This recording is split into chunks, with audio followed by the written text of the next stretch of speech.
Isabel will respond, please. Thank you, and thank you for all the very good questions.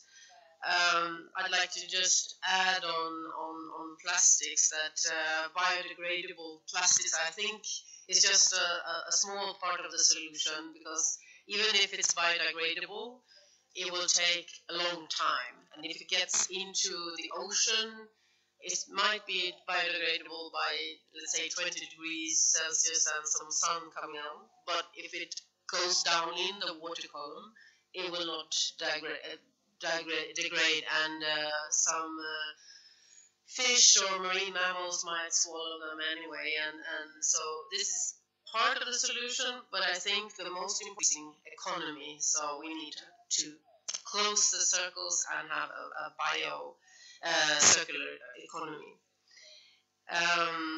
You mentioned being landlocked country. I think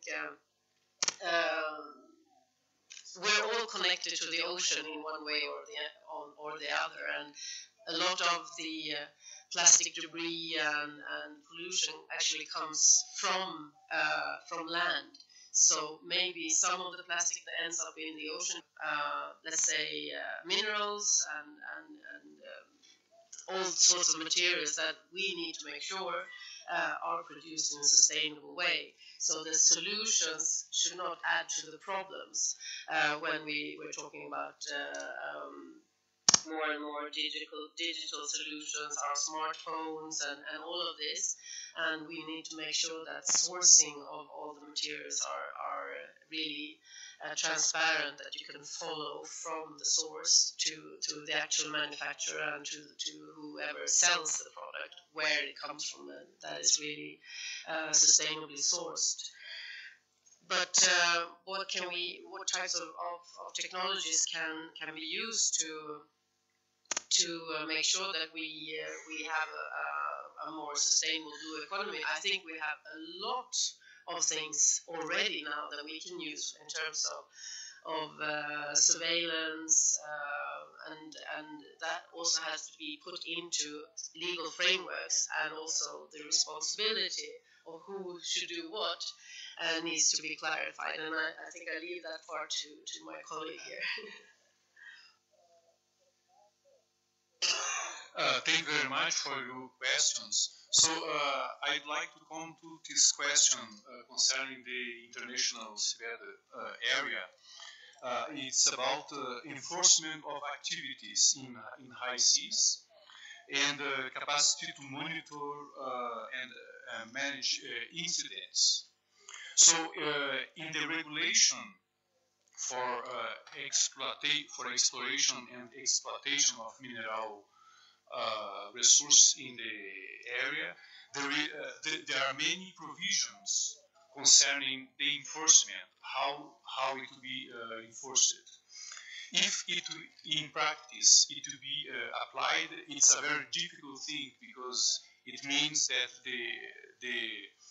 the regulator organization, the International Civil Authority, has to send teams to the high sea to see what is going on.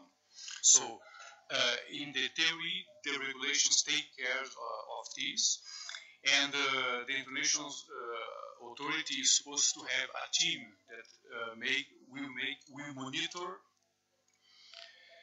concerning the incidents. When we come to mining, it is different, for example, from oil exploitation. In oil, you can have some incidents like we had already, where we had oil spilled for many days. So it's a very serious problem. In mining, if you have one incident with the mining equipments, mining just stops, because they are just collecting material from the bottom. One incident means mining will stop. And other incidents that may have related to the ship that will transport, it's taken care already by the regulations from the International Maritime Organization. Yeah. Thank you very much. Sure. Please. And maybe, with your permission, I can move to the other issue, the second issue, a few other issues that were raised. In other words, can I just say something about plastics and then move on to? Yes, sure. Please. No, I think this issue of plastics has been adequately covered. I think there's a deeper question that we must never forget at all times. That, for instance, I'm listening to the very impressive achievements of Sweden, and then we have the issue of plastics in the continent, which really is a big problem. You know, one way of reading this, which is not something new that I'm saying, is that when it comes to the challenge facing developing countries, it's still a constant competition between developmental needs and the issue of the destruction of the environment, or mitigation, if you like, so that we don't reduce emissions and so on. It really is a big struggle. I wish that, for instance, bilateral relations, say, between the North and the South, and even aid, should actually factor that issue into account. You know, that we still have this problem of this competition between the need to develop and the environmental threats to the environment in the process of doing so. But I also would like to emphasize this issue, Chair, of the importance of investment into science, technology, and innovation. And in the continent, it's a big issue. And if we are to have, because one of the goals we should have, for instance, with the blue economy, is that hopefully we develop a more equitable economic regime, global economic regime, when it comes to the blue economy, at least, ideally with the economies generally.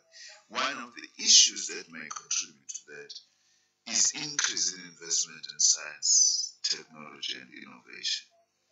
In the continent, we are what? 0.9% of our GDP that goes into research and innovation, which is very little, insignificant compared to developing countries. Those are the kinds of things, maybe even as a continent, we need to be saying, if we are to create a more global economic regime in the world, relations, you know, at bilateral, multilateral level, needs to also factor that in. Very important. Thank you very much, His Excellency.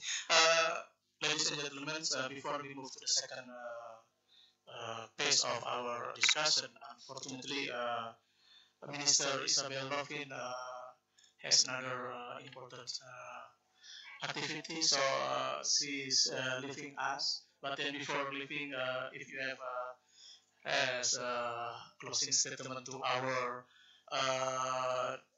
discussions topic, yeah, of course, yeah, from our discussion, of course, plastic is a problem of all, but then I think please let us focus to the like sustainable energy, innovative industries, and then mineral resources. Maybe if you have any closing statements, Minister.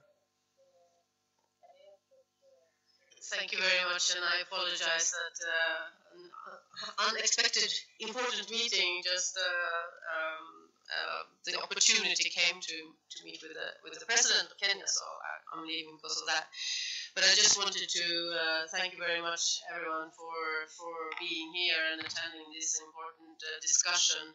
And I pick up what my colleague said in the beginning of the issue of colonization of Africa and the mineral resources, and that we should think again on these issues when we're also talking about exploitation of our oceans. And of course, the the issue of equity between different countries is always present, and I think the International Seabed Authority has an important role to play when it comes to making sure that what is the common heritage of mankind, United Nations Law of the Seas in place, and the provisions of the seabed, there that we also manage to see the long-term responsibility for us to protect that for future generations and for their incomes as well as to come. So thank you very much for being Thank you here. very much. Let's ask if applause to Minister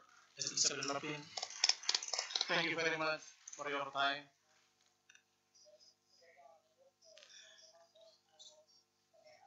Not yet. We will move. Yeah, yes. Okay, ladies and gentlemen, let's we move to the second phase. If I saw some questions, okay, you wanna raise the questions? The first and the second on the back. Just a minute, ladies first, please. Our minister was not yet finished. You were not finished on your input. Okay. Yeah. Okay. I'll allow him to finish. Ah, okay.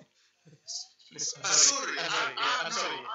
I just wanted to make a very quick and short comment Yeah. on the matters raised by Mr. Kuzwa from Italy. That one of the key challenges that we have is how to mainstream these issues of inclusive participation of women, local African entrepreneurs, and youth in development, so that it's not a parallel thing. It becomes part of whatever we do. Even as we talk about the blue economy, how do we factor that issue of transformation? Because, for instance, we cannot be able to have genuine localization without development of local entrepreneurs. And then, of course, there's the issue of participation of women. There's the issue of participation of youth. There's something going forward that we really need to factor in quite strongly in the work that we do. We are not going to be able to realize some of these objectives unless and until those who have been marginalized and excluded become part of this process. And this is it's women, it's local communities, and young people. Thank you. Thank you very much, Minister. Thank you. Thank you, Minister. My question will be both from South Africa and Nigeria. Prof. And Dr. Nzimande, the role of the African Union. My view is that different governments, different countries in Africa, they know what needs to be done. In terms of issues of environment that includes the sustainability implementation of the SDGs, and most countries are signatory to the convention. So it speaks to what needs to be done, and the extra opportunity that we have as African continent is that we've got Kenya is hosting the headquarters of the United Nations, especially on environment and UN habitat. So we've got international expertise within the continent, but we are the most affected in terms of environment generally, when it comes to ocean, land, and even minerals. My question then is, all the time we're having summits at an AU level.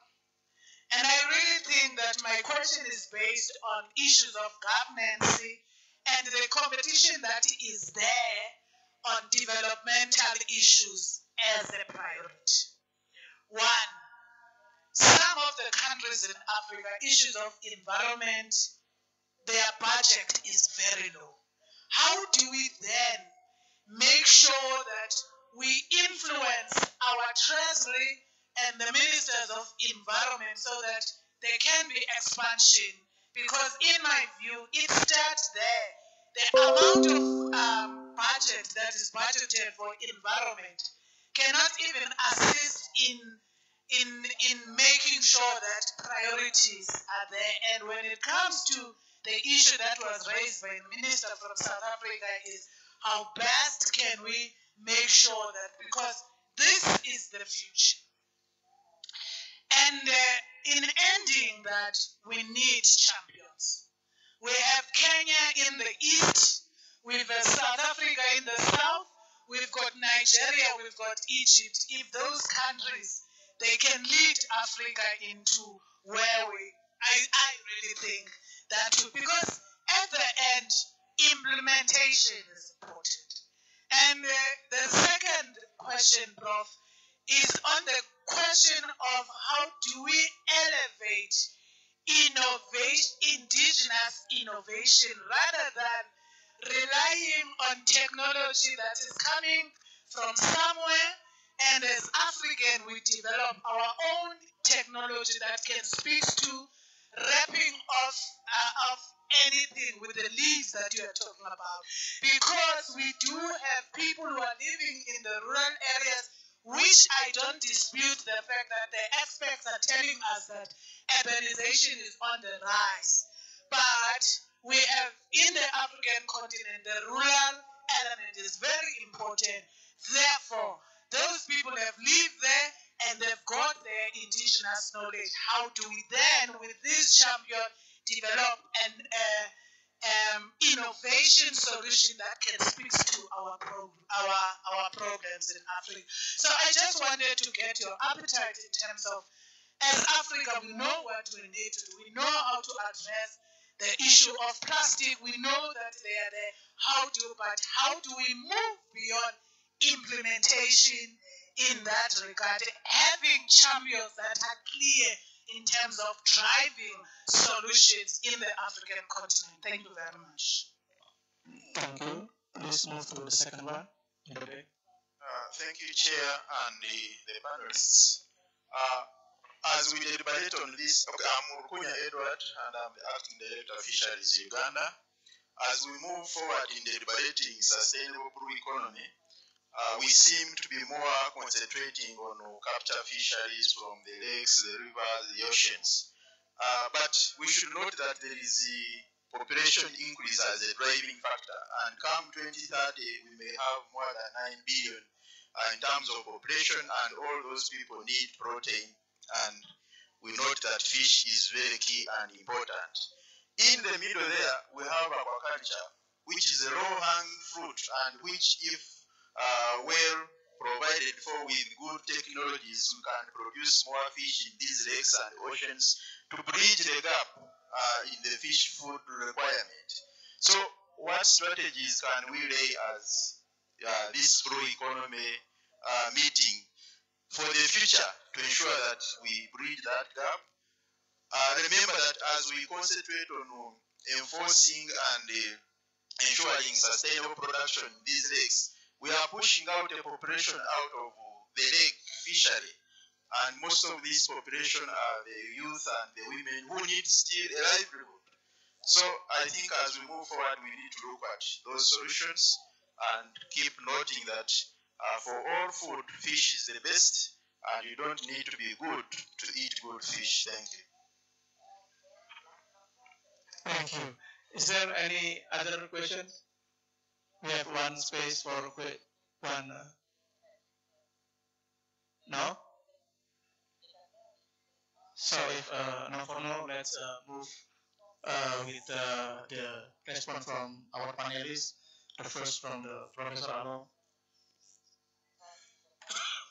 Thank you very much. I believe my sister from South Africa, you rather that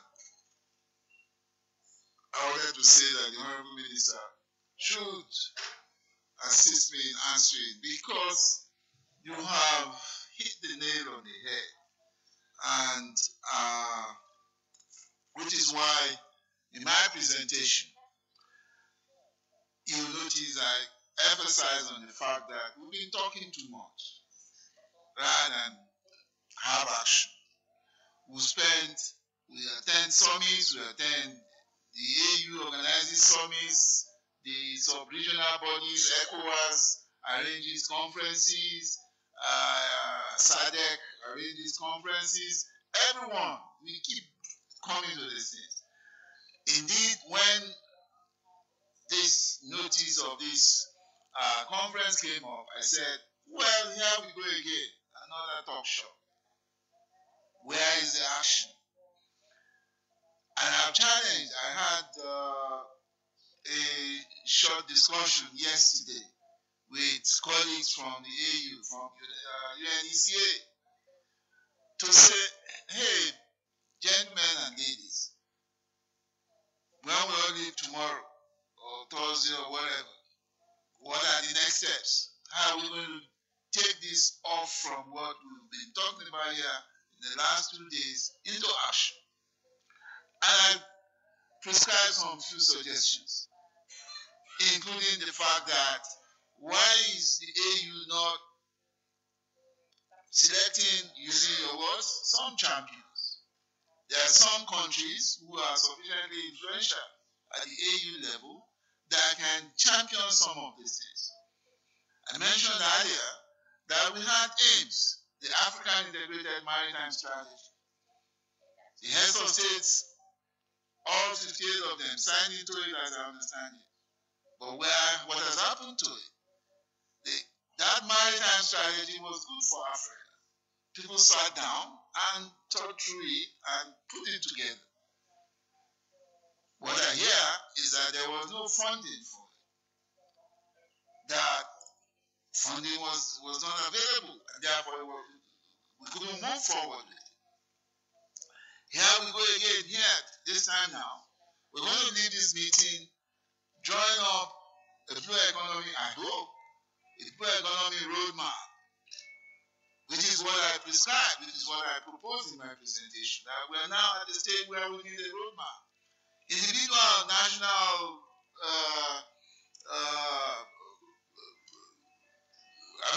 individual countries have started doing things about putting a sustainable blue economy program in place, activity. I know that in Nigeria, we started putting together a blue economy strategy. In Kenya here, I heard yesterday that yes, similar thing is happening. South Africa is not different. Now, these are pockets of individual action. But will it lead anywhere if we do not have a global, a regional perspective towards all of this? And is that a problem? What I therefore will say is, I agree with you that we need at this point now to go beyond just talking. We know we have challenges. The Honorable Minister talked about issue of plastics as being a global thing, as being a regional thing.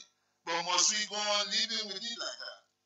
Some of us are prescribed, and I don't regret ever promoting it, that let's get away from plastic modernity, as I call it, that we are modern because we are using plastics.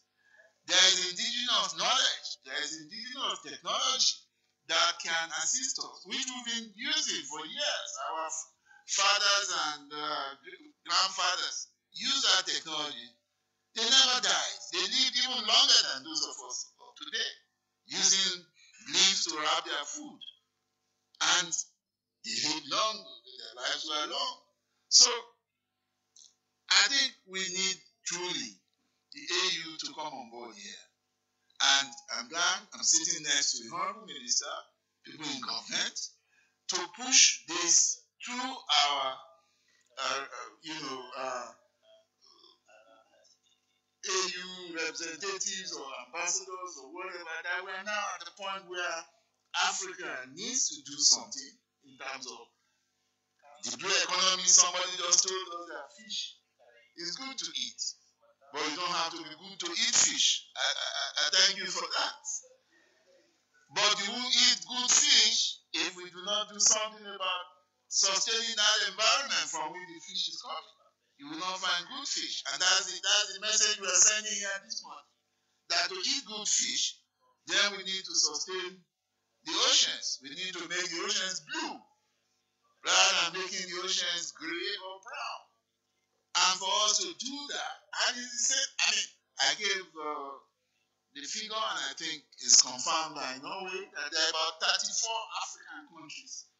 So more than half of African countries are coastal. Even Uganda that says it is landlocked. Lake Victoria is an important resource to Uganda. What are we doing to protect that resource? So the AU and the sub-regional bodies, as I say, require not only to talk about it, but to put money in those things. But when I hear that games, there was no money, then I ask the question, then what are we doing? Gathering in Addis for all kinds of summits. So, Madam, I cannot but agree with you that these challenges are local, they are our own, they're African, and we can have African solutions. It's not rocket science, but it's just the will, the zeal to want to do it, the passion.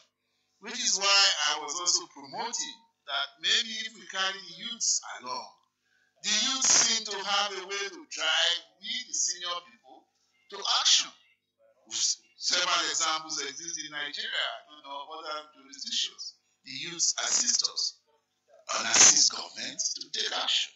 So that's why part of my presentation was to promote the relevance of the youth in achieving blue economy.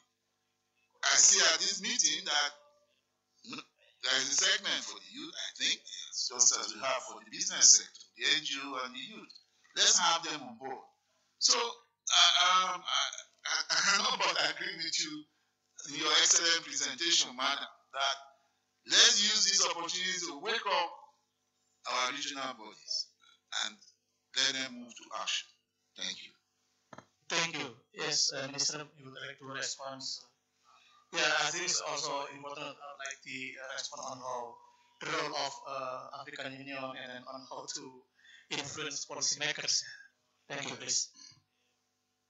No, thank you very much. Very briefly, I think that the South African High Commissioner has put very important matters, including suggestions, by the way. I'm not agreeing with her because both of us are South Africans. As a matter of fact, we debate a lot in South Africa amongst ourselves. So that mustn't give the impression that we are just agreeing just because we are South African. Maybe just a few quick points. I think the role of the EU in the recession was that there are quite a number of agreements and initiatives that have been taken in different areas. They have got implications for the blue economy contribution. We need to work towards integrating those, whether it's a maritime strategy that we are talking about, whether it's transport, logistics, and so on. Of course, we don't want to undermine that we've got huge challenges. The gentleman from Uganda about being landlocked, and so on. It's only part of the problem. In fact, the transport networks map of the African continent is still stubbornly colonial. Your rail was promoting mining, extraction of mineral resources from the pit to port. Even aviation, flying from South Africa going to Algeria, you have to go to Rome or to Paris first and then connect from there, So those are some of the things that we actually need to look at. How do we want a transport map that begins to promote the kinds of objectives that we want to achieve, including also landlocked countries not to feel landlocked in the manner in which we have that. Now, the issue of the budget, I can't agree more. It's a huge challenge budget on the environment, those budgets are very low, just like the issue of investment into science and technology. But this issue of indigenous knowledge systems is very important. Because, by the way, it's a fact, and when I say this, I mustn't be seen as if I'm just being unduly critical. Many patents in the North today derive from African indigenous knowledge systems. In South Africa, we know we've not so long ago in recent years to fight a battle around patenting of our rooibos tea. Serious attempt to have this patented in the United States when it's one of our products. And there are actually many of those. So when we are also talking of investment into science, technology, and innovation, we must also make sure that that goes into our indigenous knowledge system. So, High Commissioner, there you absolutely correct. Thank you, Chair.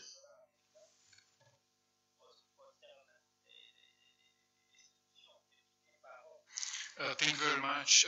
I just would like to make some comments on what my colleagues mentioned. Something very important that the lady mentioned here is that Africa knows what to do. I have been working in Africa now for about 4 years, and my impression is really that Africa knows what to do.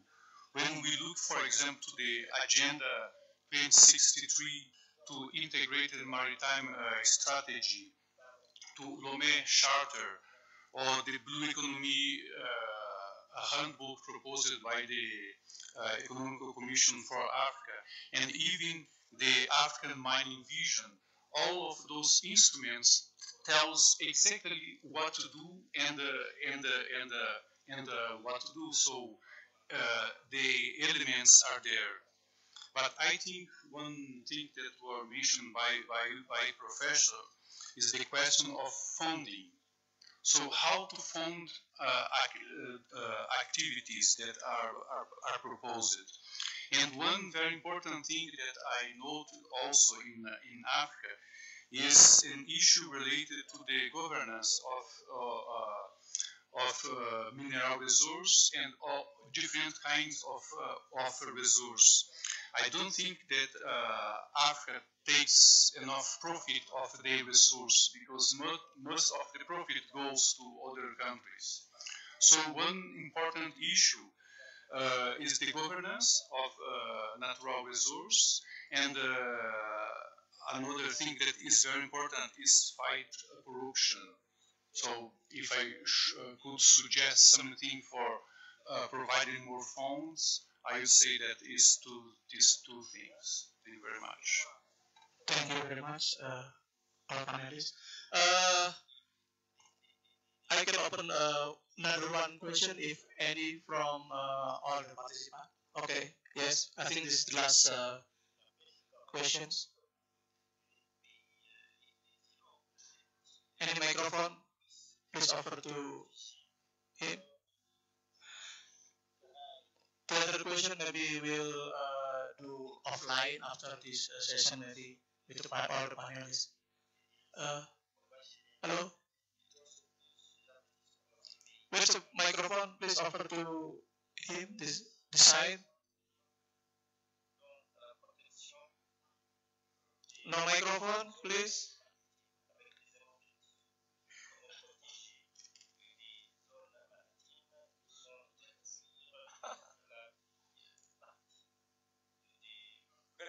Oh, please.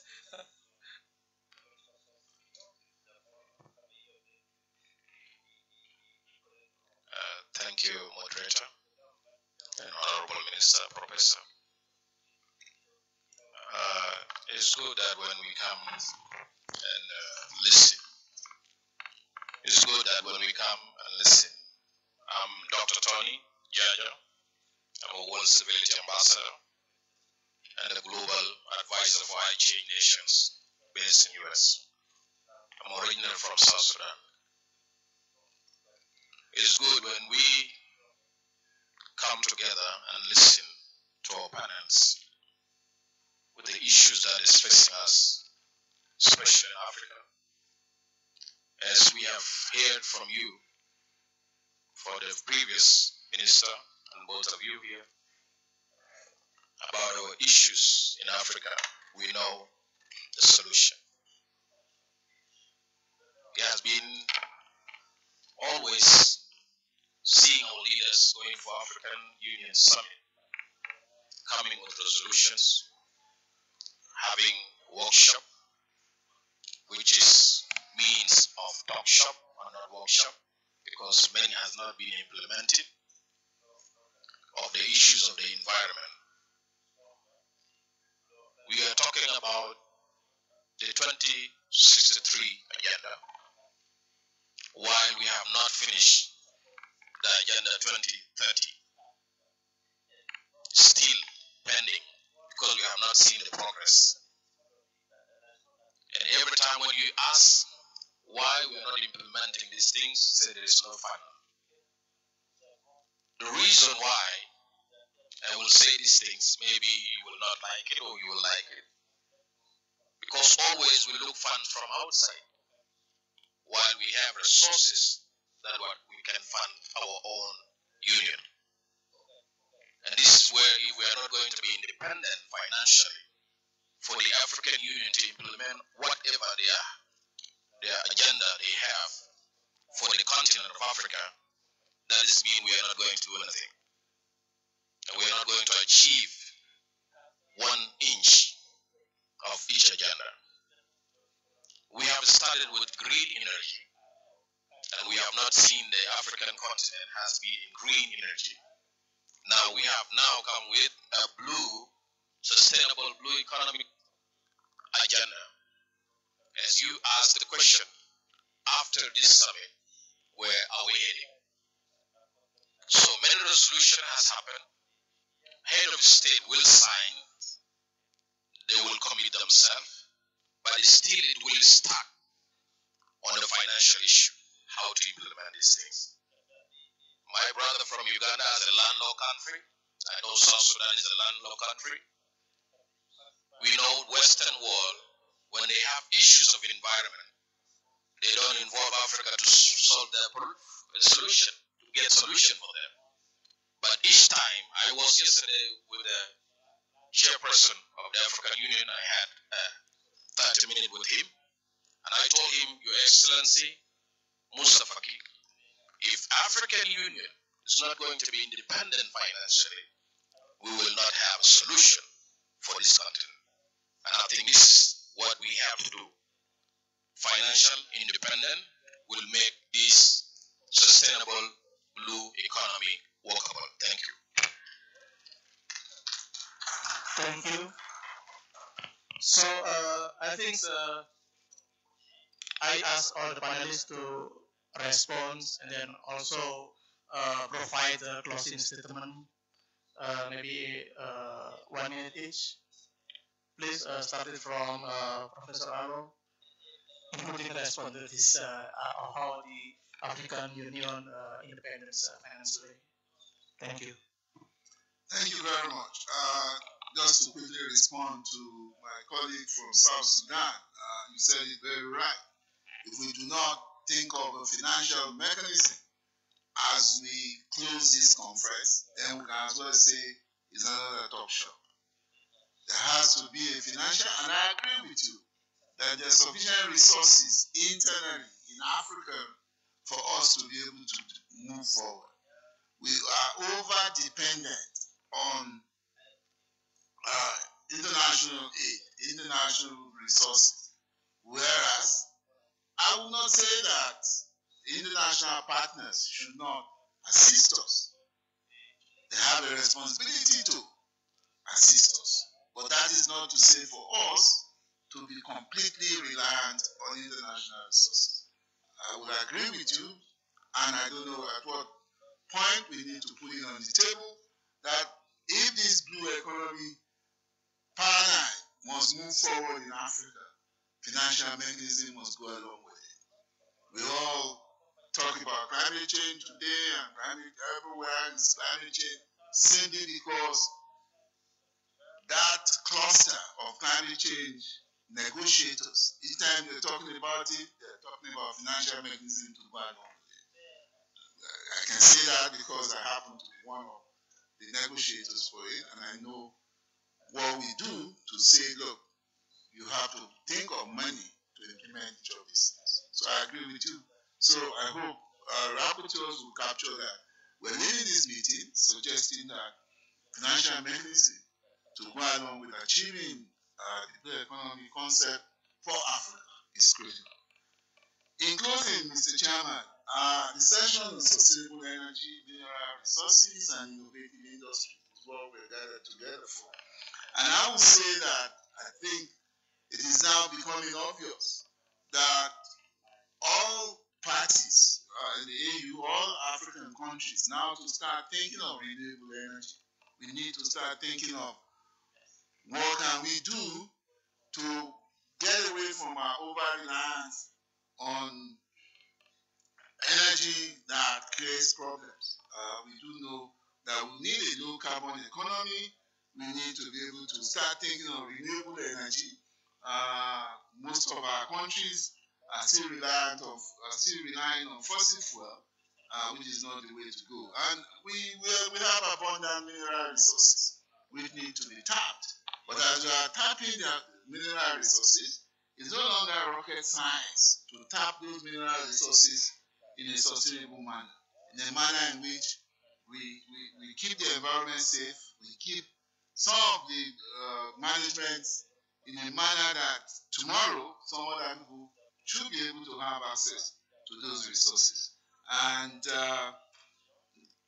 developing technology to be able to achieve all of that are things which we need to be able to do. And I want to say I appreciate the invitation to attend this and present at this meeting. I thank you very much, everyone, for coming. So I offer to His Excellency Minister, please. Yes, in a minute, Chair, because we've run out of time. I can only agree with the colleague from South Sudan, actually. And for me, the most which has always been the fundamental thing really is the economic growth and development of our continent as a fundamental issue. The blue economy now offers a relatively new, not entirely, but a relatively new area through which we can be able to develop our continent. And there must be a close relationship, because the issues we are raising, between economic growth and development and our sovereignty. The battle to actually have national sovereignty and even continental sovereignty, I dare say, is very important, but it's integrally linked to our capacity to grow our economies in our context. I know, for instance, that many or a number, I don't know, I commission of countries are unable to pay to the AU to afford to actually just to pay, which then creates problems of this AU that is dependent. I agree it's a problem. But how do we see another opportunity with this blue economy without abandoning the other sectors of the economy to actually place our continent on a better and a higher economic trajectory? Thank you.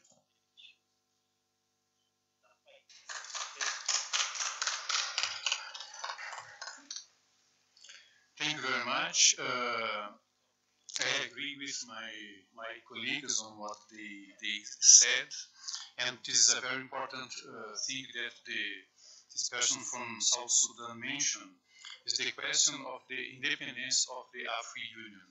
But it's not just African Union, it is many other African institutions that depends on the financial support from foreign countries.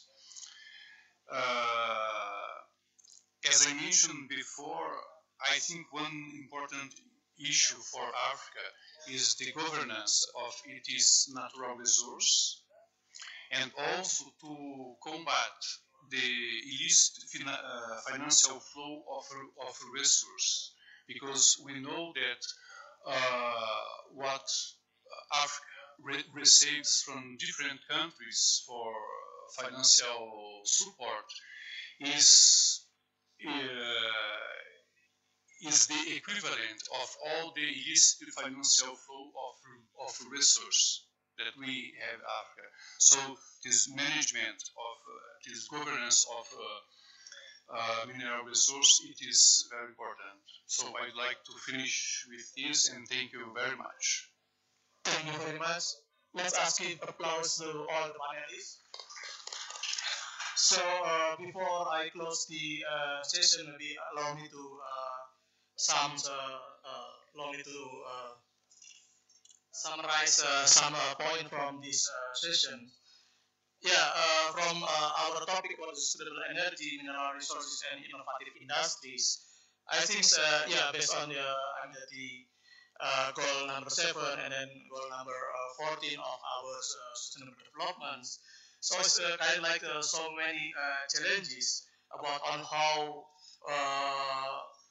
we have the affordable, reliable, and sustainable and modern energy for all. I think currently we still facing many problems like a billion people still lack access to the electricity, 3 billion lack of access to the clean cooking. So I think to address these many challenges, and we need to like massive energy transitions that will also drive an economic transformation for all. From our session, actually, we have a lot of interesting key points, such as like on how the partnership is really important in all layer, and then also on how the government not also from from the minister that government not only regulator but also to build champions, yeah. Then also I think so we also learn on how Sweden's government commitment, and then also some program in reducing the impact of the climate change and so on. And also another point about the inclusiveness, I think also on how our local community, indigenous people, local customary law, and so on, also consider in our development goals. And I think the last one, the climate change, is this is the global problems, not local or regional problems. So I think the collaborations from all parties, government, private sector, business, industries, NGOs, and also the local communities also important. I think that's all from my note. And then again, let's close our session by giving a big applause to for all of us. Thank you.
avec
Good morning, everybody. Can I ask the speakers to come on the ground? Thank you.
Juste un petit point pour les francophones, il y a des écouteurs.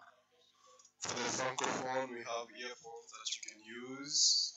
This is just a reminder for the francophones.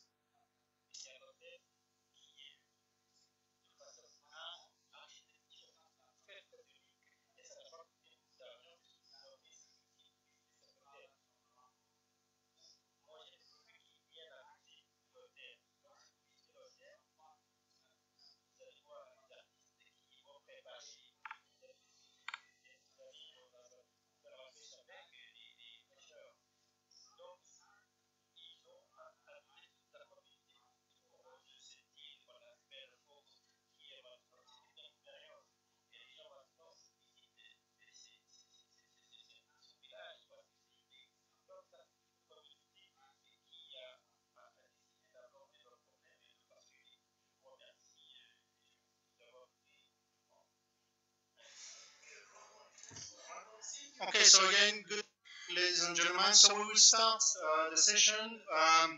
Just one point that differs from the program is that we will stop at 1 o'clock, okay? Because lunch is very important, so we stop at 1, so everybody we can have this lunch, on time. There's a very important session this afternoon, but not here on the University of Nairobi, okay, that I chair again. So I invite you, to join me at 2 o'clock. There's a session on climate change. So you're all invited. Thank you. So today we have some very good panel with very good people. So I will just introduce very briefly, because I have 1 minute. So on my left, so we have David Rubin, who is the head of the Ocean Governance and Fisheries International Organization of the Eastern Caribbean States. So a very important person. Just further down, we have Yannick Godin, okay, French name. He's the Director General of Ontario and Northern Canada with the David Suzuki Foundation. Okay, so it's a rich man. Okay. Further down, we have Bérangère Prince. So Bérangère is the lead natural resource management specialist at the World Bank. And at the end, I think almost everybody knows him, is Rashid Soumaila, is a professor of economics at the University of British Columbia. So I don't know who is starting. Who is supposed to start? Rashid, you are the first one on the list. So could you please start? Thank you very much.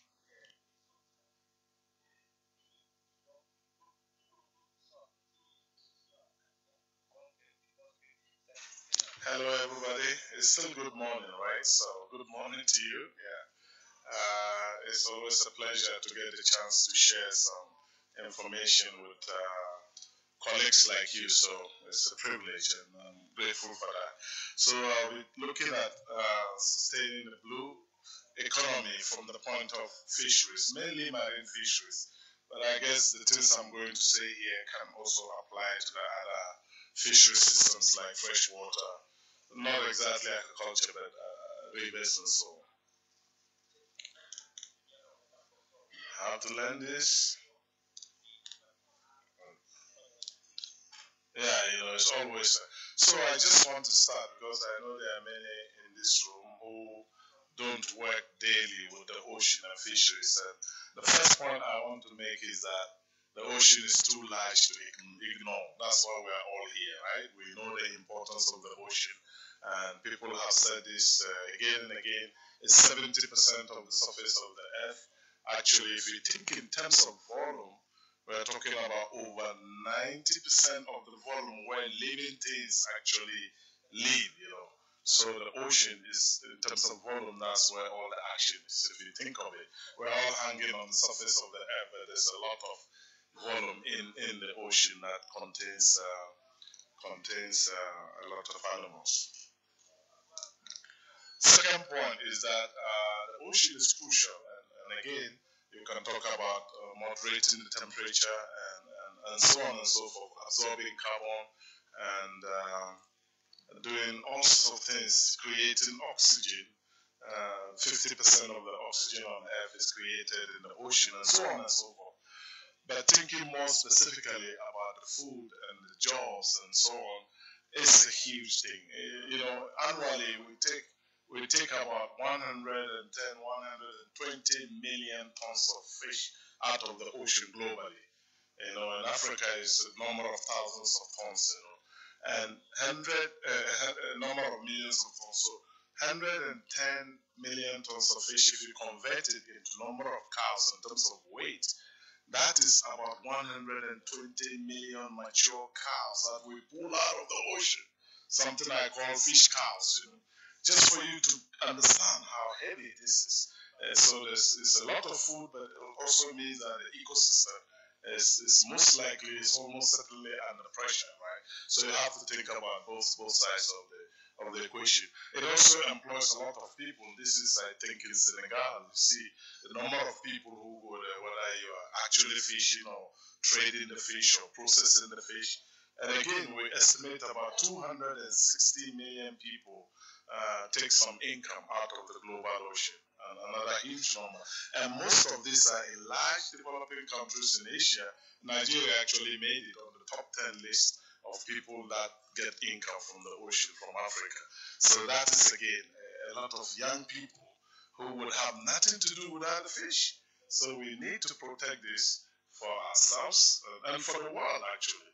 When I give a talk in Europe, I say these young people, if they have nothing to do, it leads to social and economic problems in Africa, in Asia, but actually those problems will just stay there, right? Because we're a global community, people just don't sit down and die, right? So you have forced migration, for example, coming from that. So there are lots of good reasons why we shouldn't mess around our oceans. Now, the third point is that the oceans are under threat. We're taking too much fish, we're taking big fish and baby fish and also destroying the habitat as we do that. That's what you see. We call it fishing down marine food web. So you keep taking down the big fish and smaller fish. And if there's any fisher or fisherman in this room, you know what I'm talking. The fish you used to catch, you go out 6 hours, you fill your boat. Now you can go a weekend, you can't fill your boat. And also if you do, you fill them with little fishes. So that's a climate change, big issue, plastic pollution, other pollution, and so oil spills. So there are tons of problems, and we need to really get a handle on this. Otherwise, we're in trouble. Now, how do you do that? Usually, we take actions, we put in policies to help us deal with these issues, the challenges, and also find opportunities in the ocean. This is my new figure where I try to express, in my view, the necessary condition, not sufficient, but necessary condition for us to achieve sustainable blue economy in the true sense of the word. That is not forgetting nature, ensuring there's sustainability not only for us but our future generations, but also making sure that the people are not left behind. And that's the challenge. How do you do those things? And the proposal I'm putting forward is that whatever policies or actions we put in place, we should always think hard to make sure that we don't create negative feedback from people to nature and nature to people. A lot of our policies now are actually doing that. You have negative feedbacks. We should try to create positive feedbacks so people are taken good care of, which means they don't hang on the last fish. They allow the fish to go or to go. That fish feeds them more the next round, and you go into that positive loop. And I think that is what we should aim for. And to illustrate this, I'll use subsidies, fishery subsidies as an example. I know this is a hot topical topic now. WTO is working on this. Some countries want to support banning what we call harmful subsidies. Some are against for all sorts of reasons. But here, just to give you a little statistics on global subsidies that we have found, this figure is very important. Take time to look at it carefully. We have estimated that the world gives about $35 billion yearly to the fishing sector, the marine fishery sector around the world.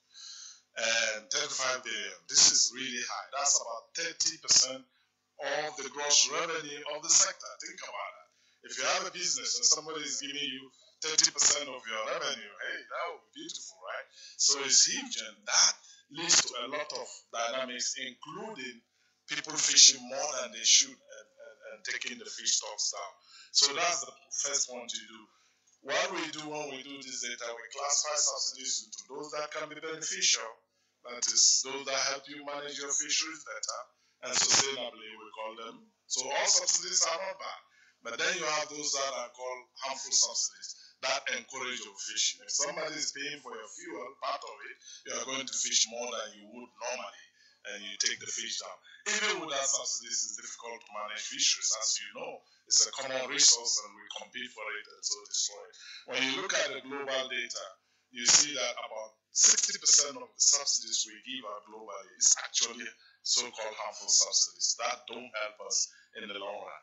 Now, the second point when you look here is that this is really mind-boggling if you are interested in inclusive growth and blue economy.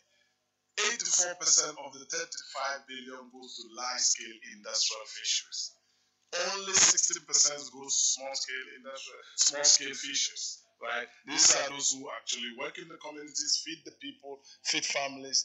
They are not supported nearly as much as large scale. And this has consequences. It makes the small scale fishers not competitive, both on land and in the market. You know, in West Africa, we know about this. You have European and Chinese boats, highly subsidized, who come and compete with locals, destroy the fish base together with what is happening locally. I'm not blaming them alone, but they agree. You are not inclusive. You are excluding lots of people. Only the top take everything and run away with it. That makes the coastal people hang on the last fish, which is not good again for conservation. So you have the negative feedback. I gave this title when we did the calculations. If you look at these numbers, for every dollar that a fisher in Africa or Southeast Asia or the developing world gets, a counterpart in the developed world gets $7. This is crazy. It just distorts everything. So I say that Africans and developing country people should be the ones backing the WTO to take away these harmful subsidies, because actually we don't have the money in this to compete in terms of subsidies. So better take them out as the world wants, because it's good for sustainability, and it will be good for the kind of people most of us in this room and around the world really want to support, which is the more vulnerable part of the population, which is also SDG requirement, and so on. Very good. I have 4 minutes, which is great. I will make it, okay? Now, the other thing is, because of all the overfishing, a lot of our fisheries are not making any money. And if you are in the blue economy, you don't want that. You want commercial fishers to actually contribute to the economy, not take from the economy. So it's bad in so many ways. And if this is an analysis we did, If we take away overfishing and rebuild the stocks, every part of the world can make money and therefore support the blue economy. But you can't achieve that if you keep giving harmful subsidies, right? And then you have climate change. Vicky is here, my PhD student. This is one of the iconic figures she created for my PhD. This tells you a lot. Most of the losses in catches and in revenues will be in tropical countries, the developing world. And this really kills me. It knocks me off. These are countries that depend a lot on fish. The coastal people, you have to go around East and West Africa and around the world. They depend on fish. They do not pump CO2 as much as people in the north. And they suffer the consequences more. It's unethical and moral and also economic and blue economy. Something for all of us to think about. So here we are. My last bit is about the high seas. Most of us here don't think about the high seas. The ocean is a global ocean. We have one global ocean. The light blue areas are what are called the exclusive economic zones of countries. That's 200 nautical miles from your coast into the ocean. Is your country's waters as far as fish is concerned. This was agreed by the UN in UNCLOS, the United Nations Law of the Sea. The dark areas are actually high seas. And there's a lot we have written about this. And some of our analysis will shock you guys. The key thing is that what you do in the high seas can affect what happens within country waters. If they overfish the tunas in the high seas, you are going to have less in your waters. And only 10 countries, big fishing countries, take about 70% of the revenues in the high seas now, even though it's supposed to be owned by all citizens of the world. So that's another equity issue that needs to be taken again. So some of the analysis we've done actually, we've come to the conclusion that it's actually better to turn the high seas into a fish bank of the world, where the fish can go in and hide and grow and spawn, and these things will come into small country waters and large country coastal waters, so we catch them cheaply and more economically. So if you want a sustainable blue economy, this is one of the things I ask you to urge your countries to do. Close the high seas to fishing. So we'll make it a fish bank that will support fishing. And this is the reason I'm saying it. I cannot read all this because I know the moderator is looking at me. Deep sea, bottom trawlers, the profit they make on average 10%, the subsidies they get 25% of the gross revenue. Think about that. So many of them will not make money without your tax money, which is crazy, and they go and take what is the global resource and deplete it. This is a recent paper we just published this year, and we found out that in the areas in the high seas, 54% of them will not be profitable if not for subsidies. 54%. Both government subsidies and also modern slave labor, because most of these actually hire people who are desperate and pay them horribly. And so that is another reason why we are calling for better management of the high seas. And thank God the UN is actually working on that now. So hopefully the world will come up with something. Illegal fishing. Lots of boats that are subsidized go and engage in illegal fishing, which is another big problem. So many reasons why you guys should fight to take out the so-called harmful subsidies. I know there are reasons why you want to take money into fishing communities in Africa. Please do that, but don't let them lead to overfishing. I'm not saying take away the money, keep it there. Let them do the work that will help the community rather than destroy the fish that they depend on. That's another key message I have for you. So no harmful subsidies, no unprofitable commercial companies, if you want a sustainable blue economy. And that's my final message to you. Thank you so much for your attention.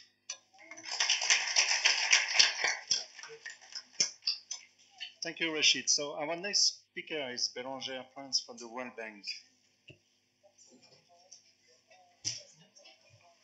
So I have to find out how does that work first. And teach the group the lower one. It's lower. Yeah, the lower one takes you forward.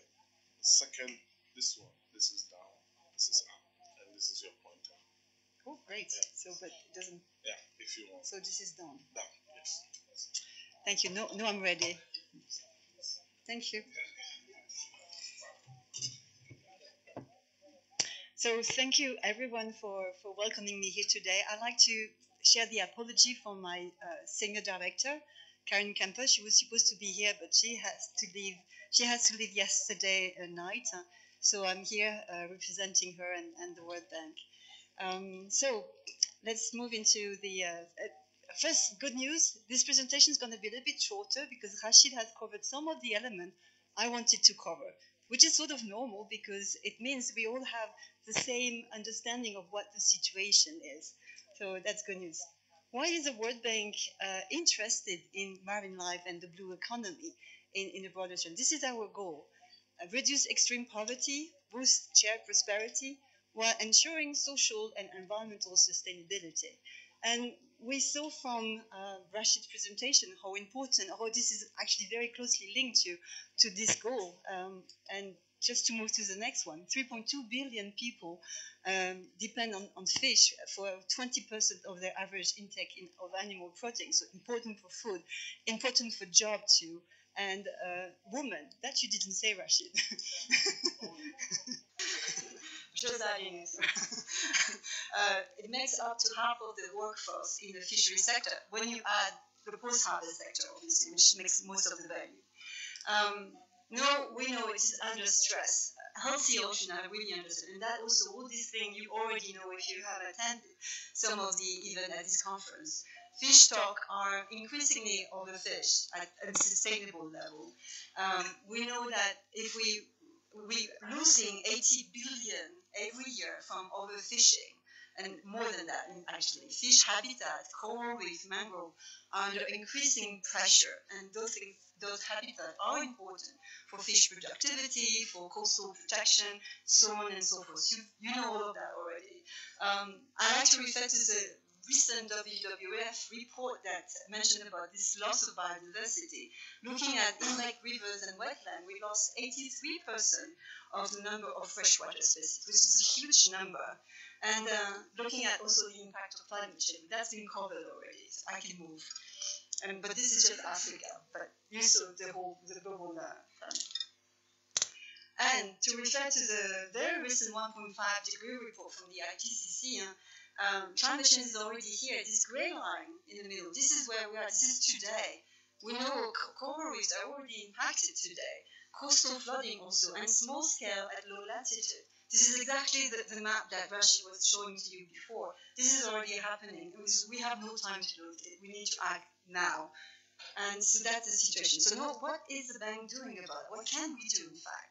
And there are two big pockets, I say, of action. First is the knowledge one, analytical work, and the other are the investment and the investment we do for the country, right? Knowledge. This is just a sample of some of the reports that have been published in recent years. The blue economy one published with the United Nations. I think it's when I say blue economy, for me it means sustainable blue economy. It doesn't mean something else. So I don't say sustainable blue economy because blue economy is already sustainable. The development of ocean economic activity in an integrated and sustainable manner. The second billion, and that links very nicely to what Rashid was telling you before, we're not rational when it comes to fishery. I mean, you heard about the subsidies, but the way we catch is beyond logic because we could catch much more with less boats, and that's not happening today. I mean, if country decide to do differently to maximize employment, maximize food production, that's something else. But we know already today that we could fish more with less boat, and so. This is not rational. Plus all the subsidies, which make it even more irrational. Why? And the last one, Fish to 2030, a lot of the scenario will show that we're going to be much more dependent on aquaculture in the near future.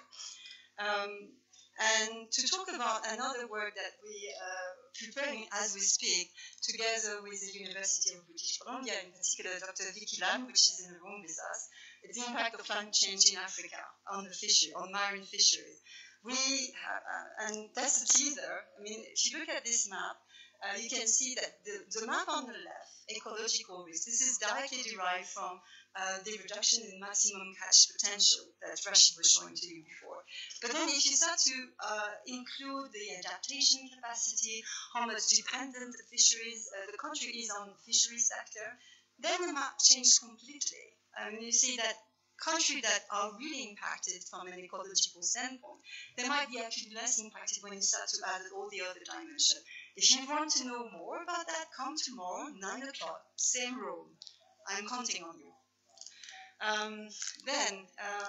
Let's move. No, I covered the analytical work, much more analytical work done by the bank, and you just have to visit the website. Now moving into investment, okay? And investment is at the country demand. The bank comes when the country implement and finance country priorities.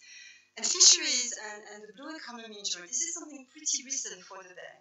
I mean, this is a cumulative investment in country, and because it's growing. Today we have 6.7 billion of current portfolio, and we have an additional 1.5 billion in preparation.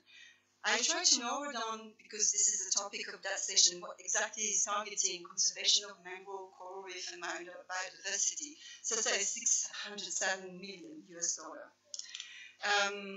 Let me give you again few samples, just few examples of the kind of work that is being implemented with the country. Indonesia, this coral reef and coastal community, it's actually a series of projects, and that's the latest investment, 57 million from both the bank and the JEF. So far, 358 community have benefited from marine protected area and also reduced illegal and destructive fishing practices. The income in this community have increased by 21% since 2008. And the goal looking forward is that 70% of project sites will have improved coral reef health. We really hope that's going to work. That's important. Moving to Africa, we have this program in Africa. It's actually several programs. The first one was in West Africa, then we had the Southeast Indian Ocean here. Today we have about 250 million invested, and we have an additional 240 million under preparation. And we achieved a lot with this program. I mean, the approach is working on regional cooperation, improving governance, and investing in some to increase economic benefit. And just to talk about West Africa, the impact of reducing illegal fishing has been huge for the community. Community in Nigeria, in Sierra Leone, they have seen their revenue increase a lot just because we were able to push the industrial trawlers away and to really cut down on the rate of illegal fishing. So really great impact here. And that's I'm moving to a new type of support, also again with country, and this is like very much a new field for the World Bank. It's trying to tap on the capital market. There's a recognition that there's not so much we can. I mean, there's so much we can do with public finance, but we need to tap onto other kind of finance, and this is exactly what those tools are trying to do. Seychelles last month has emitted the first sovereign blue bond, and I can explain a little bit more if you're interested what it is. But basically, the idea is for the government to borrow on the capital market, and the setup was that there was some guarantee from the bank, some grant from the JEF, which has allowed Seychelles to access this market at a much lower rate. And this is directly linked to the management of their EEZ, and it's very much linked also to fisheries, and so that's the explanation here. There's another type of bond. It's the one that are emitted by the World Bank itself. It's called Sustainable Development Bond, and it's been actually launched in August this year. So it's all very recent, really, and it links directly to SDG 6 on clean water and sanitation, SDG 14, life below water. And the objective here, the target, is to raise $3 billion. I have more slides on the blue bond from Seychelles, but I don't know if I have time. Hey, great, so I do that. So that explains a little bit the setup. So it's 3 million of the blue grants to manage Seychelles conservation and climate adaptation trust fund. So that's directly linked to the sustainable blue investment in Seychelles, and 12 million managed by the Development Bank of Seychelles. And that's a kind of eligible investment activity. It can finance sustainable practice, it can finance fisheries management plan, education awareness programs, stock rebuilding, value chain improvement, aquaculture development. So a little bit more detail about this issue. That's it for me. Thank you. Thank you very much, Beranger. So you're more than on time. Okay, so our next speaker is Yannick, please.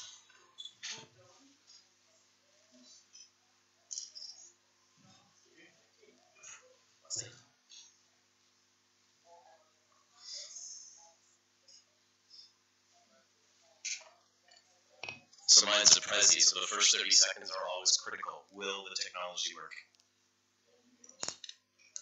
All right, fantastic. So my name is Yannick Baudouin. I'm with the David Suzuki Foundation, as was said. First, I want to thank very much the Canadian delegation for including me on this. It's been a fantastic couple of days already, and this morning we already had a wonderful, very enriching discussion for about 35 minutes with a series of a big crowd on these issues of valuing the ocean. So I'm not going to go too technical today. This is really about a philosophical story. I want to keep you at that level of thinking about mindsets and a bit of the master operating system that we're currently engaged in when it comes to where does the blue economy, as we have these discussions, where does it fit right now? What is that master operating system? So we talk about blue economy, but there's a difference here between economics and economy. And I'm going to be focusing on the economics. All right, so I just want to make that distinction. So to kickstart a little bit, my background is both as an economist and also as a marine geoscientist. So you can say I have a foot in the Earth system and a foot in the human system, and I really try to do my best to link the two and merge the two in a way. So why are we here today? Well, from an economic story, the past few decades, that master system, that operating system that instructs our entire human endeavors, at least at policy level, has really been a story of unsustainability. Okay, we can't deny that, otherwise we wouldn't be in this beautiful, wonderful conference.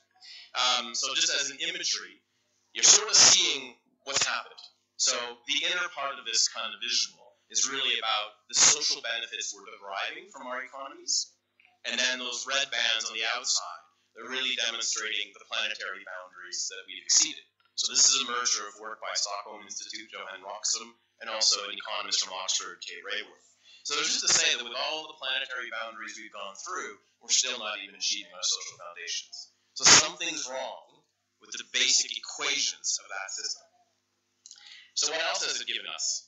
A variety of forms of poverty. Poverty is not just material poverty. Poverty is all kinds of social poverty, loneliness, homelessness. All these things are poverty, and these are all poverty by choice. This is my thesis to you today. This is an economics choice. Foodlessness, same thing. We know we have a lot of food in the world. We have a lot of food waste. Yet we have a lot of people that need food, and yet we waste food. You don't have the money, you can't get food. Hunger is more valuable. We have a problem with the economics. So more closer to home, on the oceans. So everything we see here today on these images, you know, even from the nice money fish, the monetization of fish that we were talking about earlier. This is a choice again. It's not environmental policy fail. This is an economics fail. All right? So this is also where we get our climate change. This is where we get our pollution. It's free to pollute, so why not pollute, right? Economics is a choice, a human choice, no law of nature there. And it's turned into a bit of an obsession, right? We created this belief system. I don't know how many people in the crowd know Joseph Stiglitz, a Nobel laureate in economics. You know, we've got this problem now. It's called economics. It's more an ideology now. It's not a science-based system anymore. It's not evidence. So we have to struggle. How do you change something that's more of a belief system? It's very, very different than how you might change something that's more technically informed. So what about this thing called growth? So this is a picture of our founder as a foundation, David Suzuki, so in Canada, a very, very well-known environmental champion. But just this quote, and what stands out for me is those red words, purpose, and what is an economy for? And this comes down again to our blue economy question here. What is blue economy for your country, or your country, or your country? And it might not be the same. But if we don't ask that question first, then we're still operating with the same old operating system. And how would we expect a different outcome? So people always say, oh, we're going to do inclusive growth, sustainable growth, we're going to have all this environmental growth and all that. Look, I'm growth agnostic. I'm not anti-capitalist. I'm not anti-anything. I'm just agnostic at it. I just always say, what do you want to grow? So what is it that we want to grow? We talk about blue economy being inclusive economic growth. What is it that we want to grow? And we have to have that conversation. Are we trying to grow the things that are, we want, qualities? Are we trying to grow well-being? And there's a big difference between just assuming economic growth is the thing we want. We have to define it. All right? So, again, the purpose. Is it all about just industrialization? Get out there, extract as much as you can, as quickly as you can, within certain limits, and have a good, strong environmental policy? Or maybe there's got to be a little bit more to it than that, right? There's a big opportunity here, not just to innovate certain things, but we can innovate even the most basic operating system we have. So we have, literally, a gross domestic problem. So when I use this example here in Canada, in Europe, in all my years when I was working with the UN Environment Program, I just use this as a thought exercise again, and I ask people, what is our current system, the economics, value most? So I'd say on the top, we have a nice healthy child, on the bottom, we have a sick child. Now most people will point out and say, oh, the healthy child. No. You don't have money transactions when you have a healthy child. But in a certain system that doesn't have, let's say, universal health care, you're paying for sick people. You need clients. It's not that you do this on purpose, not with intent. Nobody's actually thinking, oh man, how many sick people can we have? No. But the system has these feedback loops. That, the bottom, is worth more. The standing forest or the cut forest. You can say that it's worth $1 billion in ecosystem services. I'll give you $1 billion in one cash for your bank account. You'll cut the forest down. That's what the system is designed to do. All right? Same thing with oceans. Beautiful, pristine, or an ocean cleanup. It's fantastic. We have to do the ocean cleanup. This is not me attacking ocean cleanup. But it means that there's a financial transaction there. That's counted as economic productivity, economic growth. So our value systems are disconnected. We value the top images more as people, but our system values the transactions more. And that is the system right here. Now, I just asked, what's missing from this image? Anybody? Just shout out anything. What's missing? People. Okay, fantastic. Anything else missing? Really big. Nobody? Well, okay, the planet. Okay? Yeah, nature. There's no planet here, and there's no people. I mean, people. Alright? And that image right there is the basic economic equations that all our primary decisions are made of. No matter how ideological, or we might have a good discussion on this, it is the dominant decision-making thing we do. All the environmental policy in the world, if we all followed it, we'd be in the Garden of Eden, but we're not. Why? Because this is what we're fighting. There's no people, and there's no planet. So very brief history. The most powerful number in the world is GDP. Great number, right? Most powerful number. It moves literally societal mountains. And just to give it a little bit of historical context, it's only about 8 years old. Wasn't there before, all right? So it's not this magical thing that we've always had. It's about 8 years old. So we can learn a lot from it. I mean, I constantly try to figure out how did it become so powerful. That's really important for us to learn and move forward on. But just as a quick example, we have this nice curve in America. GDP going up, and this thing called progress. And again, progress indicators, there's all kinds of discussions about what that really means. But let's just have a general discussion. You have a flattening over time of real progress as our domestic product keeps increasing. Okay? So if the purpose of the economy is just to generate more domestic product, this is great. The purpose of the economy is your well-being, and your country's well-being, and nature's well-being. It don't work. And Robert Kennedy in 1968, you imagine, we're here today in 2018, and they were already saying this in 1968. The things that it counts in GDP aren't the things that make life worthwhile. Okay, so we have a counting problem, but we also have that why problem. Why that? Why that purpose of national product? So sustainable blue economy. Are we there to convert all our oceans to domestic product? Question mark. Or maybe we're looking for a different economic purpose, question mark. What do you really actually want to grow? So I'm not going to answer those questions. These are the questions that countries, societies have to ask. And so this is one representation of an alternative visual with different sets of equations and different mathematics. But if you look at it closely, it has the world and it has people in there. This is a social foundation and ecological limits. And this is an economic model, as opposed to that one. So in summary, in a way, yeah, perfect, we're right on time. So we have an old operating system. I'm using that analogy. We know what happens when you don't update your iPhone or your, I shouldn't say iPhone, your smartphone, to keep it general, or your laptops. Eventually, you put all the apps you want on it, it won't work. So we're trying to put a Blue Economy app on an operating system that has no idea what you're talking about. So putting all these apps there, and then we hope we're going to get a different outcome the last 50 years. But usually what happens is you get this blue screen death, right? Crash, system failure, can't compute. And that's what we're facing if we don't have these very important conversations about our belief system. So just in the end, for our ocean, I just always ask myself, well, what if we do decide at a very basic operating system level, hey, let's innovate, let's find a new way. Okay, cool. We all like innovation, right? Innovate your technology, innovate your science, innovate this. Don't innovate economics, but innovate everything else. But what if we chose? Yeah, we're going to innovate economics. And we decided, yeah, again, based on that, we all love innovation. Hey, what's the purpose? What do we want our blue economy to do and to be? Just another rapid extraction approach. We're going to get all we can, make a lot of money, and then there won't be anything left, which is, in many parts of the world, we're already seeing that is the consequence of what we've been doing for 50 years. What if the purpose was different? Maybe we might get finally to this thing called sustainable blue economy. Very different. I know the blue economy, we're trying to imply implicitly sustainability. Unfortunately, we're still separating the two conversations, and that's an important thing to also highlight. What if blue economy was designed to increase well-being? However you want to define it, as of one country to the next, right? It might be different. Well-being for a Canadian might be slightly different than well-being for someone in Kenya or Madagascar. But well-being is still something that we can work around, and now we have the ability and the technology to even monitor and track it. And that might replace our gross domestic problem with something else, maybe great domestic purpose. I don't know, something like that. So is it possible? A new economics for people and ocean, really? Most people, we might walk away from here going, well, we can't change economics, so, why are you saying that, Yannick? Well, we created the darn thing. We could probably, do a little bit better. And by the way, it was created by, half a dozen men, so we want to also have that diversity perspective.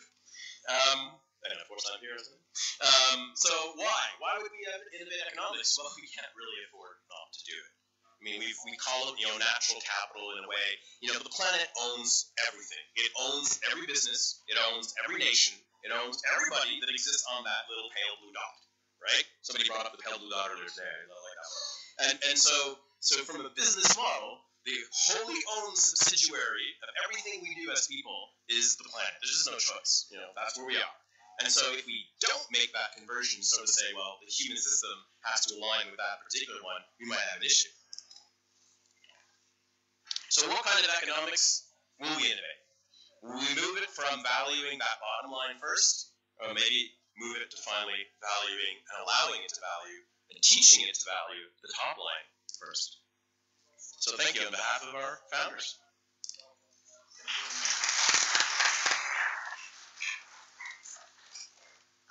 Thank you, Yannick. So now we have our last speaker, yes, so David Robin. You have the floor.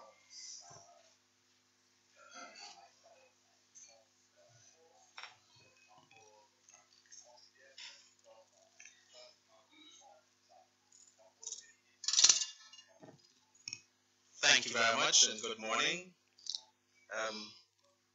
Before I commence, I must express gratitude to the government of Canada, who has facilitated the participation of the Organization of Eastern Caribbean States. I'll tell you a little bit more about us momentarily. And to Nigeria, my apologies, deep apologies. And for our host country, Canada, our host country, Kenya, and for also sponsoring country, Japan. Now, and of course, Canada. Yes. Now, before I start and tell you how I intend to take this presentation, Yannick, I think I understand you to be saying, and I'm quoting Albert Einstein, not everything that can be counted counts, and not everything that counts can be counted.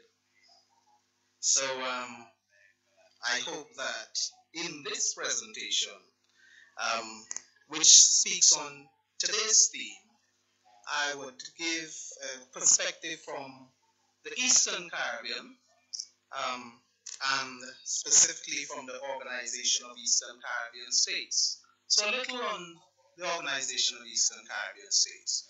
It's an economic union based on a treaty, the revised Treaty of Bastia, which entered into force in 2011. And it basically looks at the good governance and well-being and sustainability of its member states.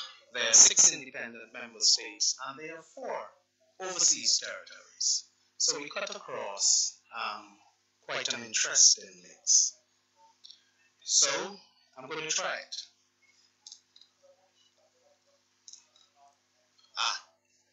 So here we are. So the Caribbean ocean space, its biodiversity, and its added value.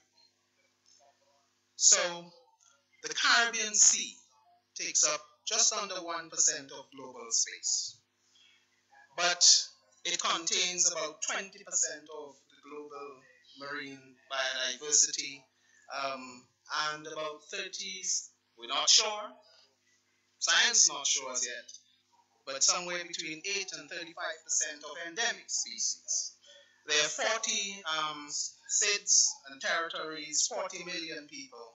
In 2012, it was concluded in a document prepared by the World Bank with several contributors, including the OECS, that it generated 407 billion. That was somewhere between 14 and 17% of GDP. 53 billion of that was by islands.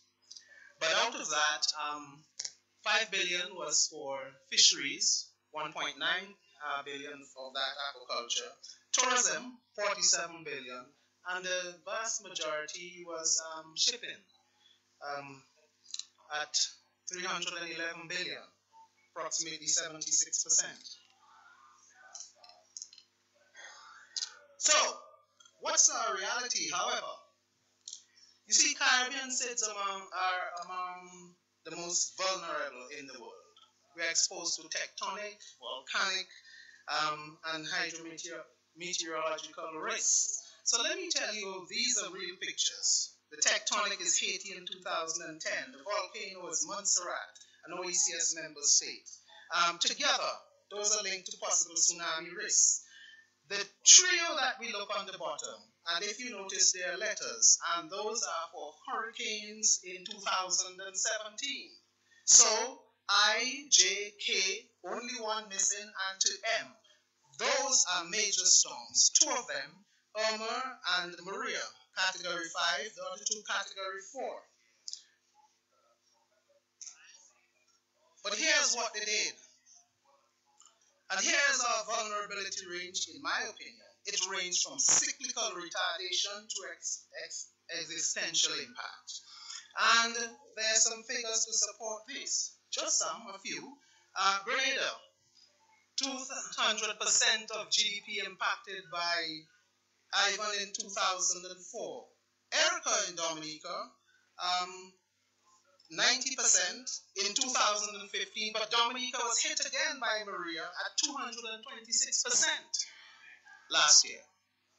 And that's what agriculture looked like in Dominica 1 month after, 160,000 seedlings.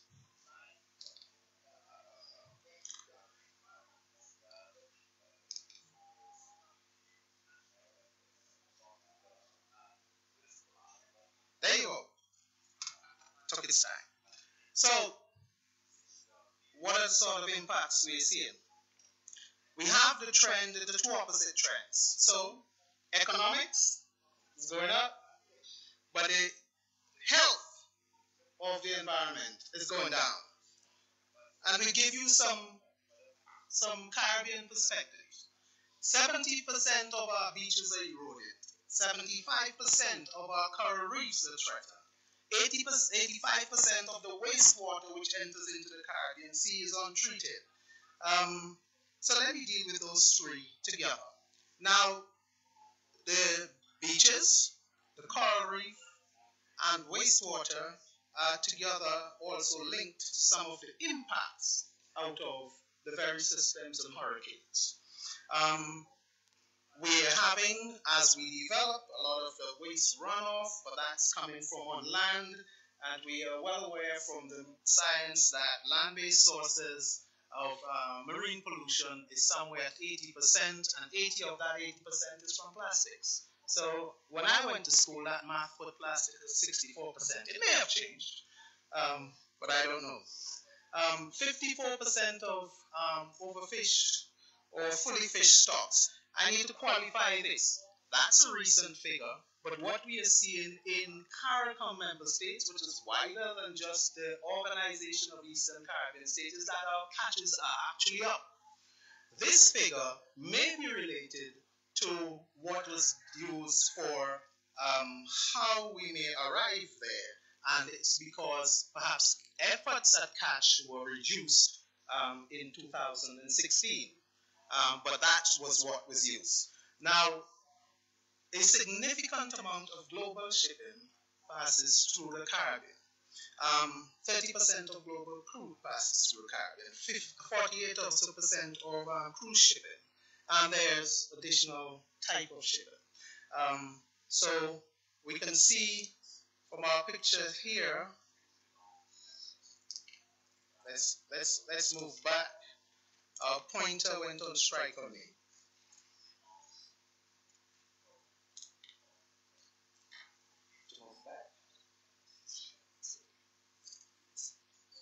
Previous slide. Okay.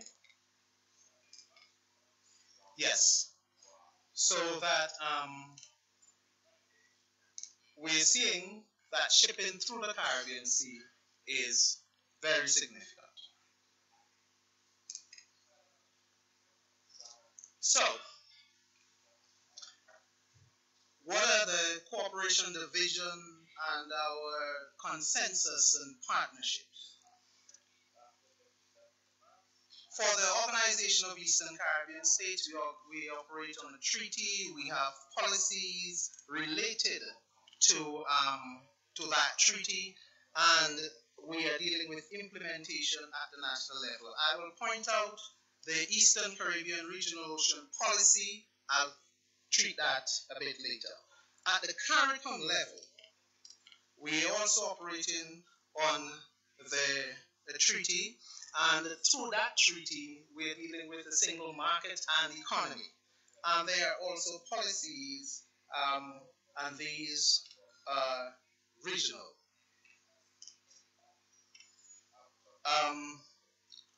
At the wider Caribbean and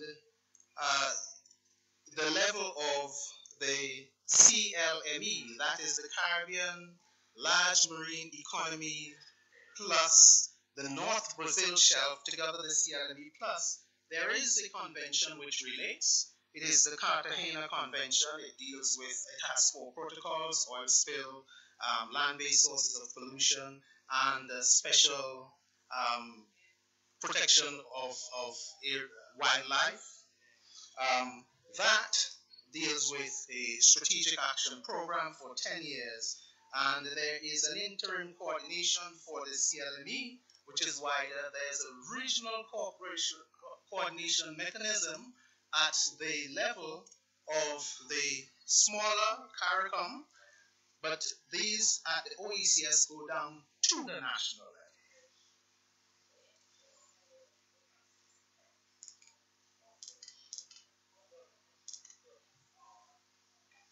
So, just to confirm on the consensus at the Eastern Caribbean level, we're dealing with sustainability. At the wider level, we're dealing with the also sustainability, and we work with a whole range of partners concerning these. As concerning, again, CLME, fisheries, we deal with this for the aquatic life. And we also are looking at the Climate Smart Accelerator, which is for getting the Caribbean region to be the first climate smart zone in the world.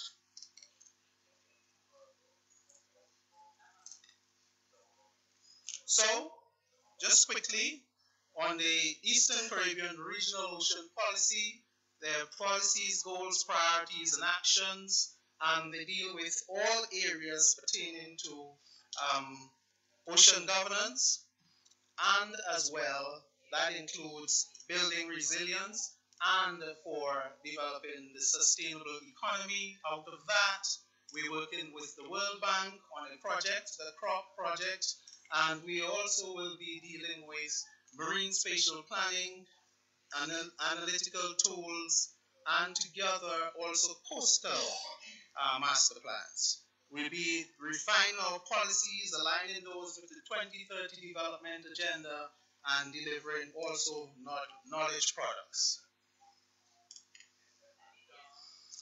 Opportunities. It is the assessment that if we add aquaculture, we can increase fisheries by 30% in the next 10 years. There's also the potential for having persons in the shipping sector. There's a global demand. Oil and gas. If we take the example of one of the CARICOM member states, Guyana, it is estimated that they will have significant production. That's just a single example. There is the need for waste management and for this to be terrestrial as well as ship generated, so that we deal with the whole thing from an integrated island system management perspective. Yachting and tourism for repair and provisioning. You have heard of the Caribbean. We come for sea, sand, and sunshine, and there is where possible opportunities can be. Biotechnology. There's need for research and development, and research also has to deal with knowing fundamentally what's in our ocean space. So, in summary, for Caribbean SIDS, an integrated and divisible island system management framework is vital. And the blue economy can significantly impact all of the sustainable development goals, but it also would impact the issue of other sustainable requirements and initiatives which are important to us, the Samoa Pathway, as well as the CDB and the IHE targets. And fundamental and important too is also the issue of climate change, and we recognize that the oceans are essential, and no ocean, no life. Thank you very much.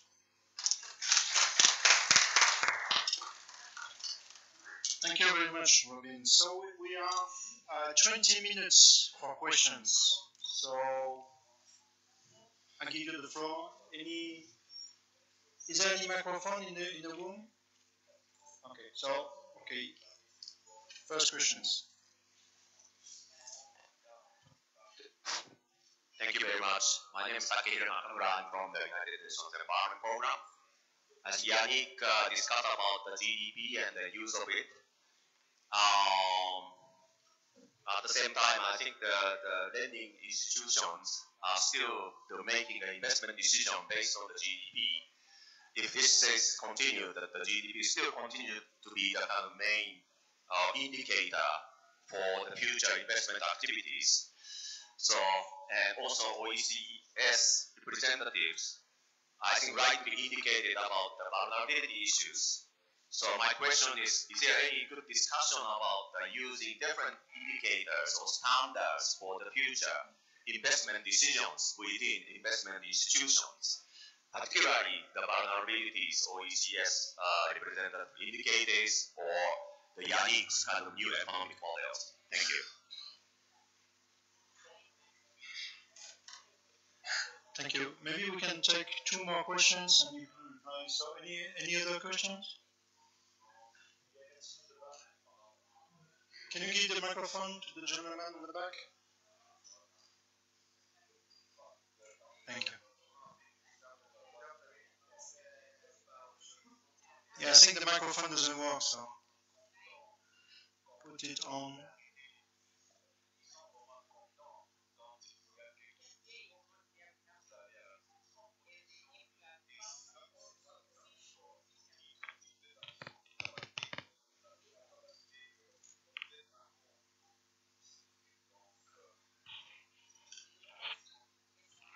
Okay, I just wanted to ask a question. We talked about the collective. Can you introduce yourself just briefly? Okay. My name is Udwar Saudomolo. I belong to private sector here in Kenya. Yeah, I think the presentation was very good. I wanted to ask a question about the thing that we own collectively as a world. In the ocean, where there are other countries that are fishing. Because of the technology, capacity, expertise, and all things put together, why can't we not be talking of taxing whatever is coming from the common resources that belong to the whole world? I think in the morning session we talk about the seabed minerals and metals, and again we see a situation where the people who have capacity, competence, and whatever, the people will be getting more resources from there compared to the country with low development. So as a world, I think instead of talking of subsidies, we should be talking of taxing something that belongs to all of us, so that then we can share that equally to the rest. Thank you. Thank you. Another question. Can you stand up so microphone will come to you? Yeah, just no. The gentleman with the blue costume, please. We will take another set of questions just after, okay? Thank you. My name is Dr. Taiwo Salam. I work with Lagos State Government, Nigeria. My question goes to the World Bank representative. When she was showing the west coast of Africa and Nigeria in particular, showing red. The research to that extent, I just want to know how they were able to conclude, because that is really frightening. And is there any practicable and possible solution towards this? Thank you. Thank you, sir. So maybe we can just reply. Yannick, you start. Rashid after. All right, thanks for the question on the indicators and metrics. It's always an interesting one. We also have that difference in definition, right? So GDP is a particular metric and aggregation, whereas things that say like our HDI, Human Development Index, SDG indicators, so these are particularly different. So GDP's power is every 4 months basically get a report, and people will make decisions on that report. We don't yet have that equivalent in alternative economic metrics. So some of the examples are genuine progress indicators.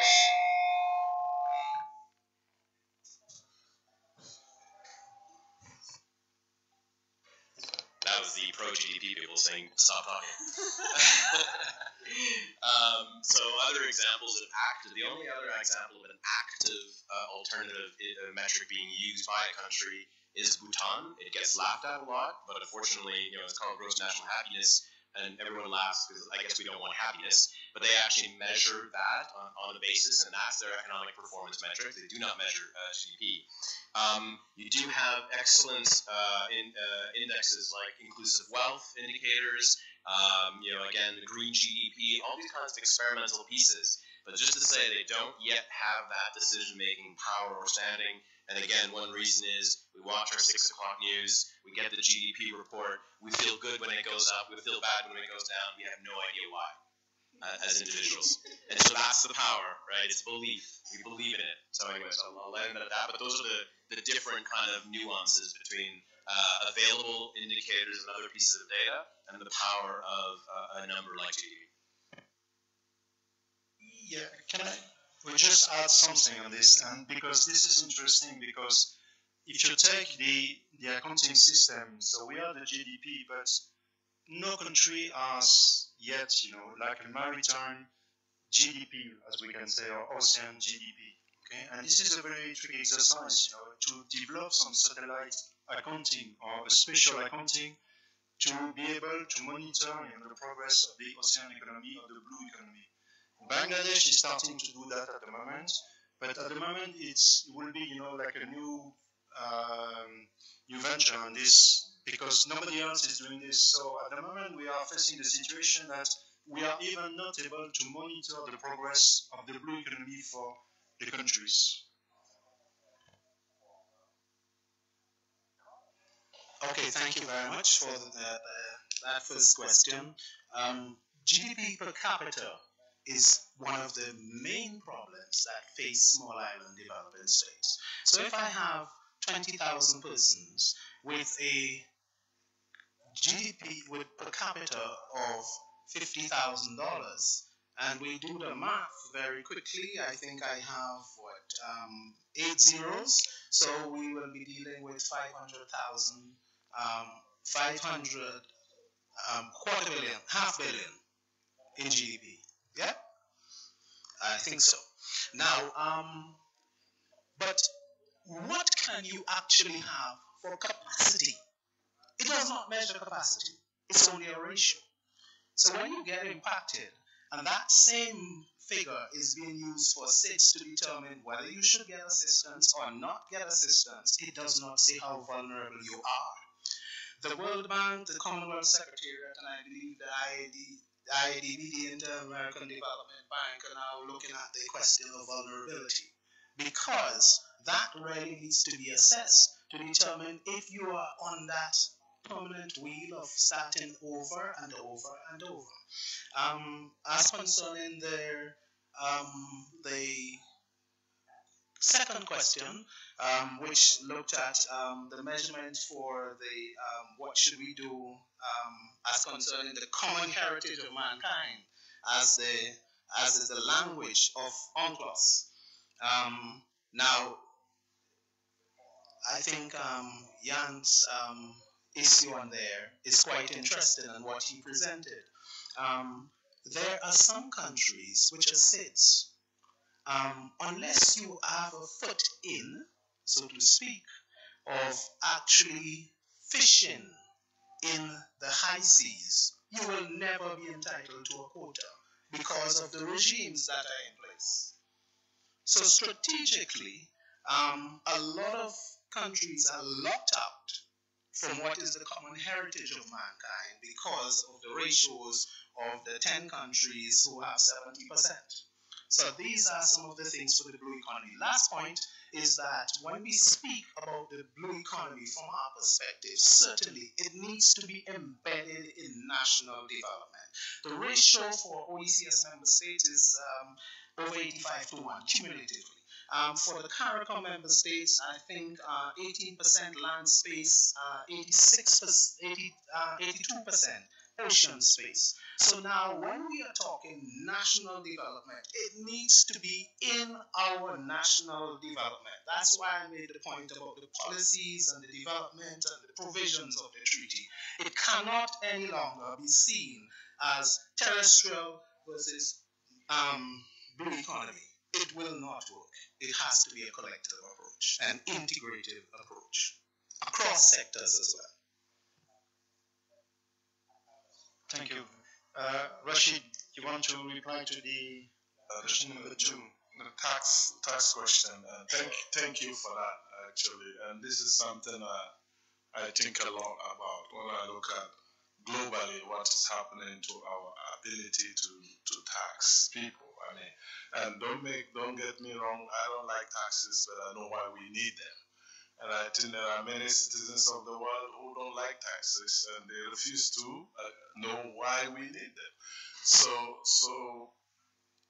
it's a big problem. You know what is some basic economic thing? The thing is, there's something called externalities. Many of you know this in economics, and that is when I do something, I'm producing this thing, hopefully not plastic, water, and I'm impacting on her or you, and I'm not taking that into my decisions on how much to produce, then there's an externality, right?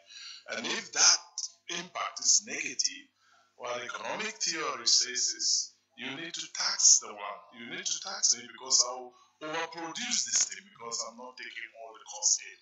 And that is one basic reason why we have taxes in economics. On the other hand, if somebody is producing a positive externality, if you have a garden or you do something, or you're a teacher, you teach for free, community benefits, then you should be subsidized. There is real theory, but we are losing this thanks to many of us, some of us, our conservative brothers and sisters. You cannot tax nobody, and this is the problem.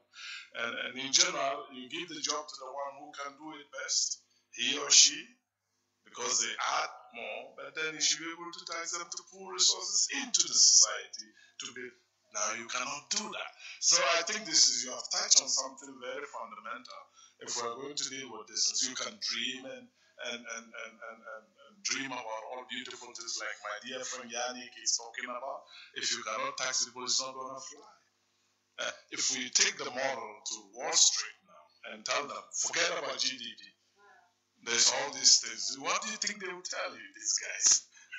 Yeah, what will they tell you? So there's all these things. And thank you for the tax question. It's really a deep question in my view. Thank you. Bernard, can you reply to the third one? I take the last question for Nigeria and the impact of climate change. First of all, if you can come tomorrow morning, 9 o'clock, because that's actually the full presentation of the finding of the report is going to be made tomorrow morning, 9 o'clock, same room. So you'll find out much more about it. But to answer your question very quickly, if you look at Nigeria, the impact of climate change on the fisheries in Nigeria is already very heavy. It's one of those countries that get really big impact in terms of reduction of the maximum catch potential. So that's one element, and that's what the country is read on the ecological risk. But then when you add the other component, the thing is Nigeria is highly dependent on the fishery sector. So the ability of Nigeria to adapt to this impact is actually lowered by this high dependency on the marine fishery sector. So in a nutshell, that's the explanation, but please come tomorrow and you'll find out more about it. Thank you, Bernard. So we can take another set of 3 questions. Yeah, we have time. So the gentleman in front. Can you stand up, please, so the people can see where you are? Okay, thank you.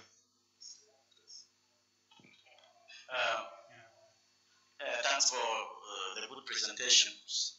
I'm Wargute, Ministry of Environment and Forestry, Kenya. Okay. Professor Somalia, not Somalia, Somalia, pointed that there is illegal fishing, which actually characterized as poaching. Is very common on the West African and East African coast by foreign farms, which have got very big trawlers and other fishing gear, and possibly that's one of the causes of overfishing. How do you address such a problem? Thank you.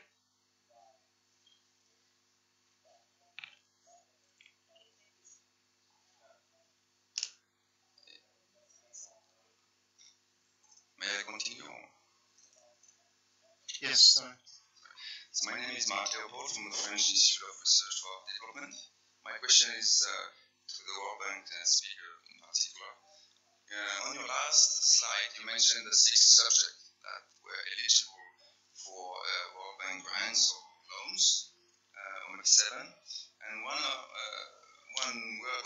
focusing on that side, and that word was science or research. So it looks to me that the current and future programs of the World Bank in the near future are not directly connected to research, like for instance in small-scale fisheries. So my question is, don't you think that there's quite a paradox here when one of the 14th principles of the blue economy concept is that the blue economy should be science-driven? So at the end of the day, where will the knowledge come from? Yet from international NGOs and outside experts like us, when we work like in developing countries, when we know that those countries, most of them lack funding capacities to support research, and so the production knowledge to guide blue economy to make it hopefully sustainable, as you say. Thanks. Thank you. So last questions on this set. Thank you very much, Lorna Innes, United Nations Environment Programme, Cartagena Convention Secretariat. An integrated island systems management framework. I'm not sure if I got it right. That final slide of Mr. Robbins.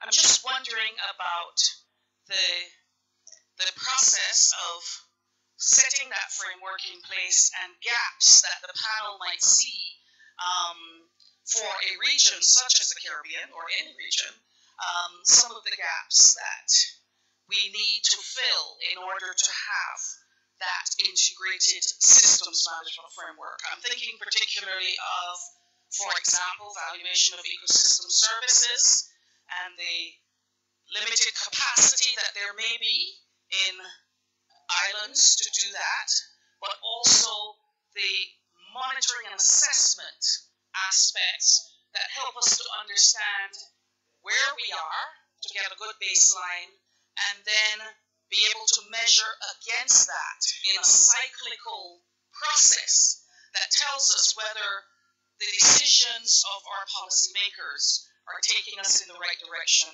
or not. Could the panel speak to that, please? Thank you. Yeah, thank you.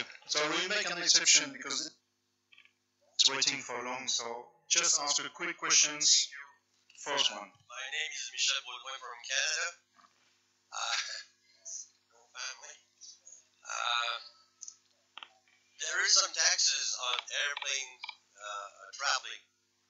When there will be some taxes on water with boats?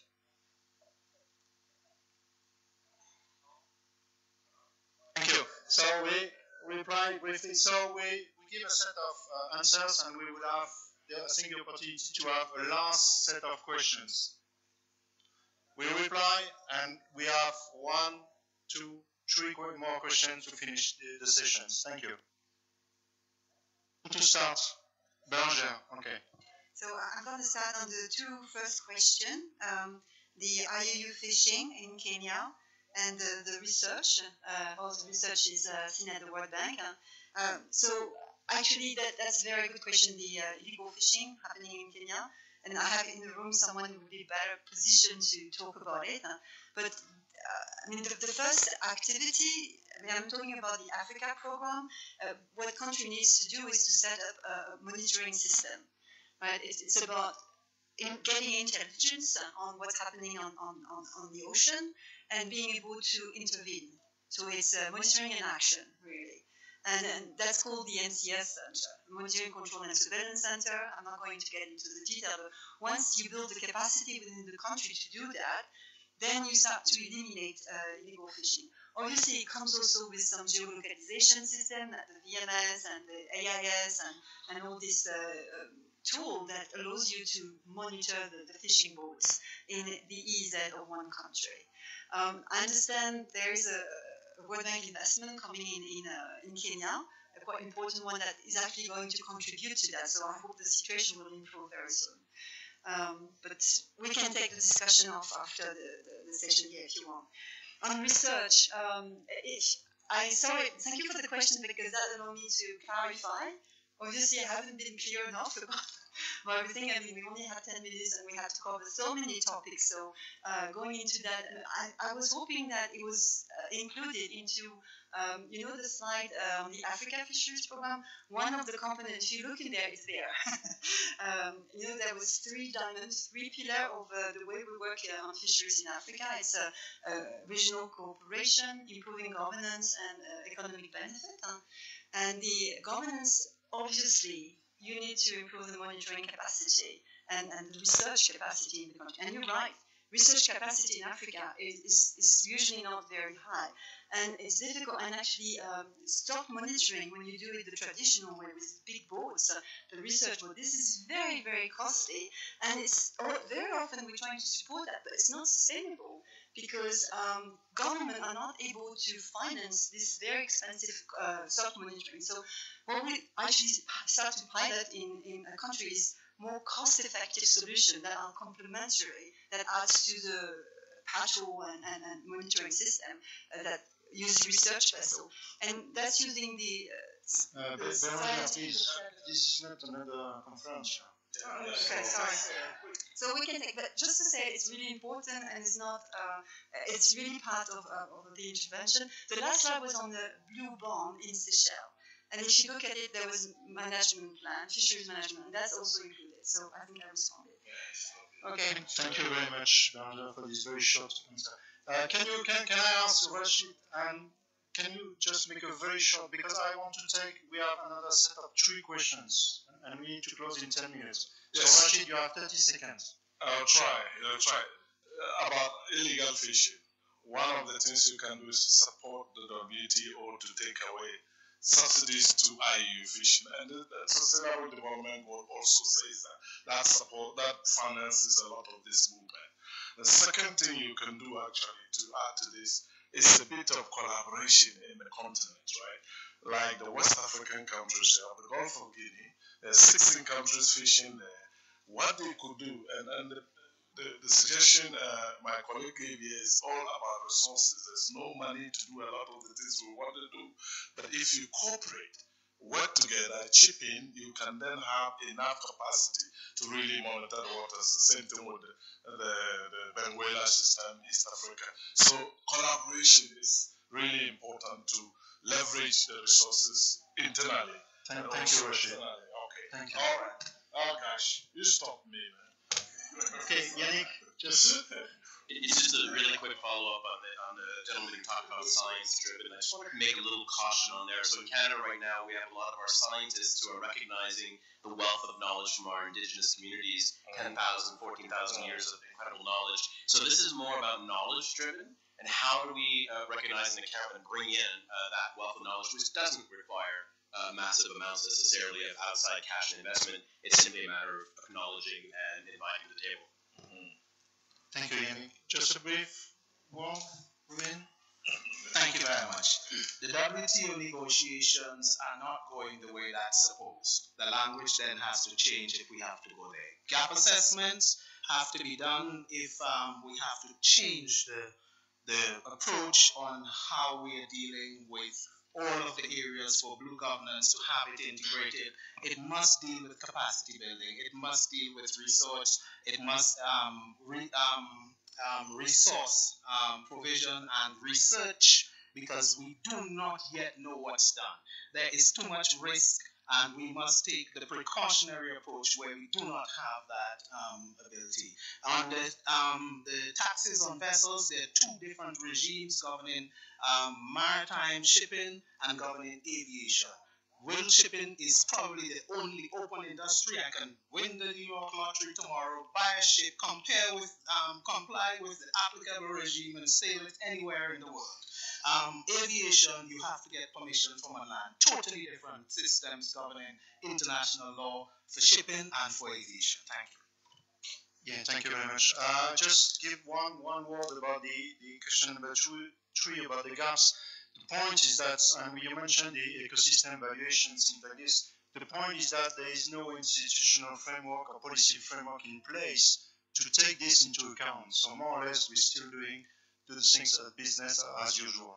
Okay, that's a key thing. So no institutional framework. So I will take the last sets of 3 questions we'll start with the lady, who is very impatient. Okay, just in front. Can you stand up?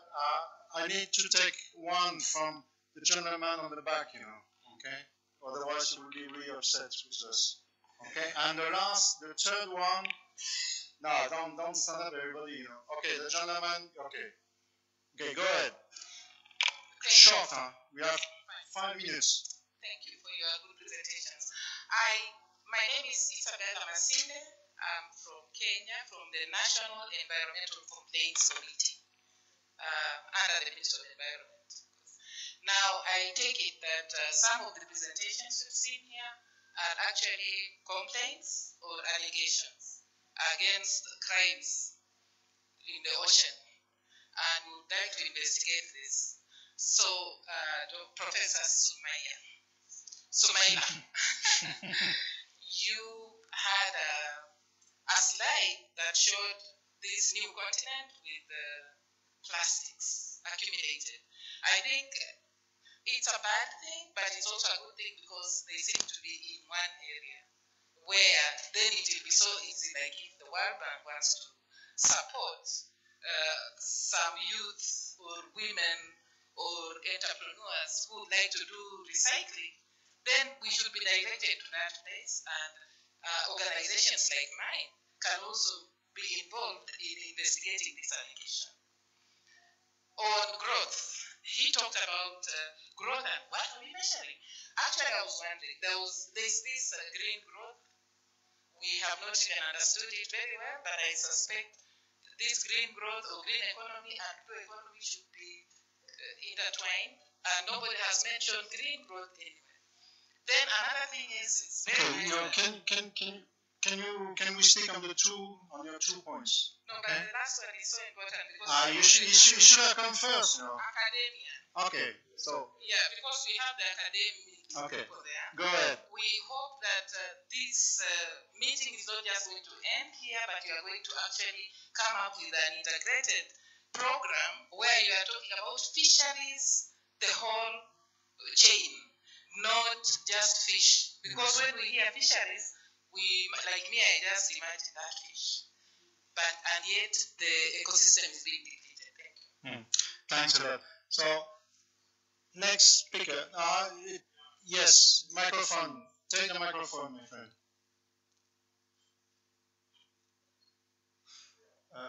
Rashid, you reply to this one? The first question? Yes.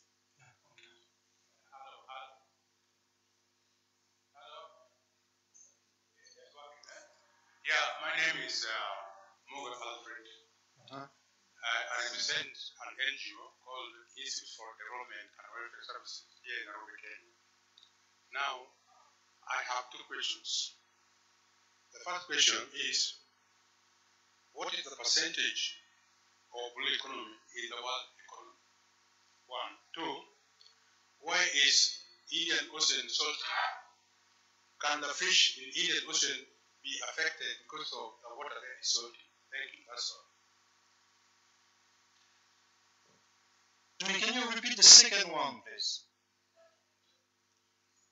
Yeah, the second question is, why is Indian Ocean salty? Can the fish in Indian Ocean be affected because the water there is salty? That's all. Thank you.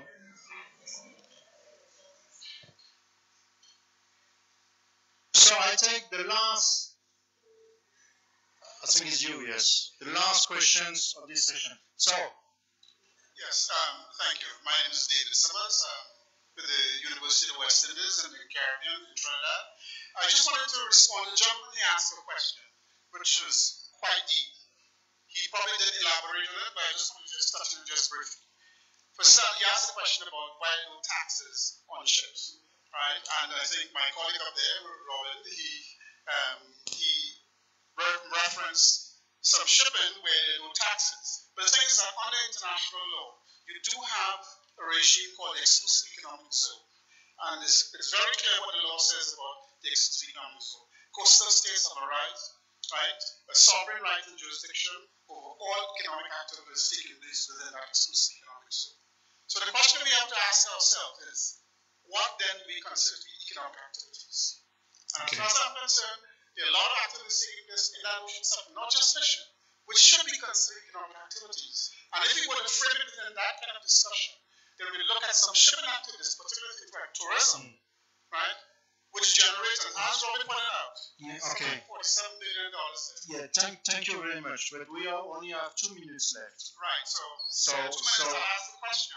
Why is it the international community, particularly institutions like the World Bank and those other financial institutions, are not putting focus on areas where substantial revenue is being generated, and as the gentleman said, no taxes are being collected, and the country is not benefiting? Thank you very much for the question. So you have 2 minutes now. Berger, maybe you can start with the last questions.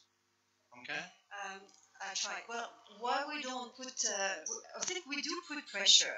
I mean, if you look at the analytical work that we're producing, we're actually showing the inconsistency, and we have actually studies that's going to be prepared on subsidies as well, which is going to complement the one that Russia has.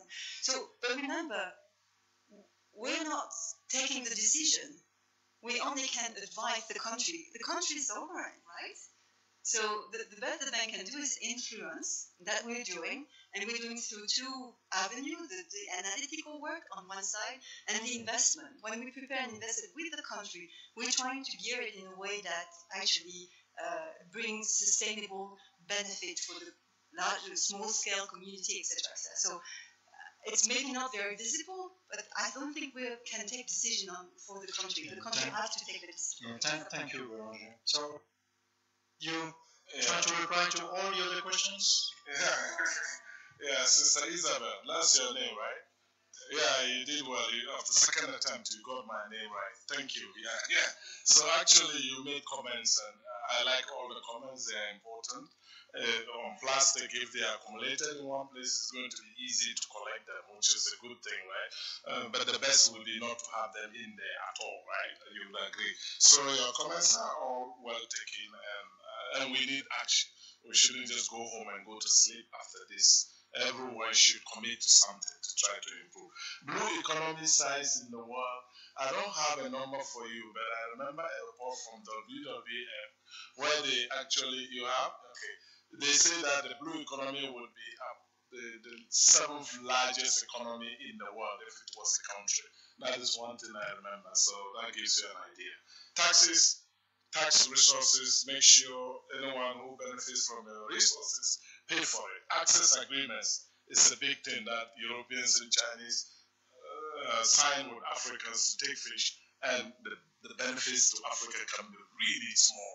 In Mauritania, somebody calculated only 3% of the value of the fish taken out remains in Mauritania. That is crazy. This has to change. Thank you, Rashid. That was very good. So we have to close now because it's already 2 minutes over.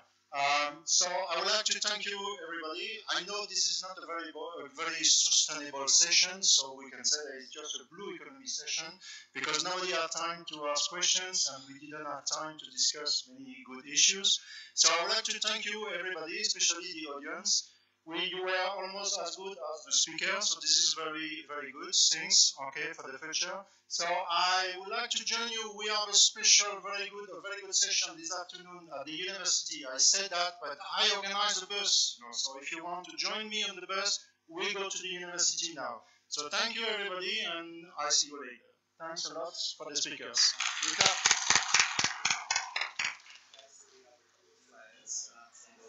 Yes. Okay. For those who may be interested, please, we do have a couple of flyers from the OECS which are available.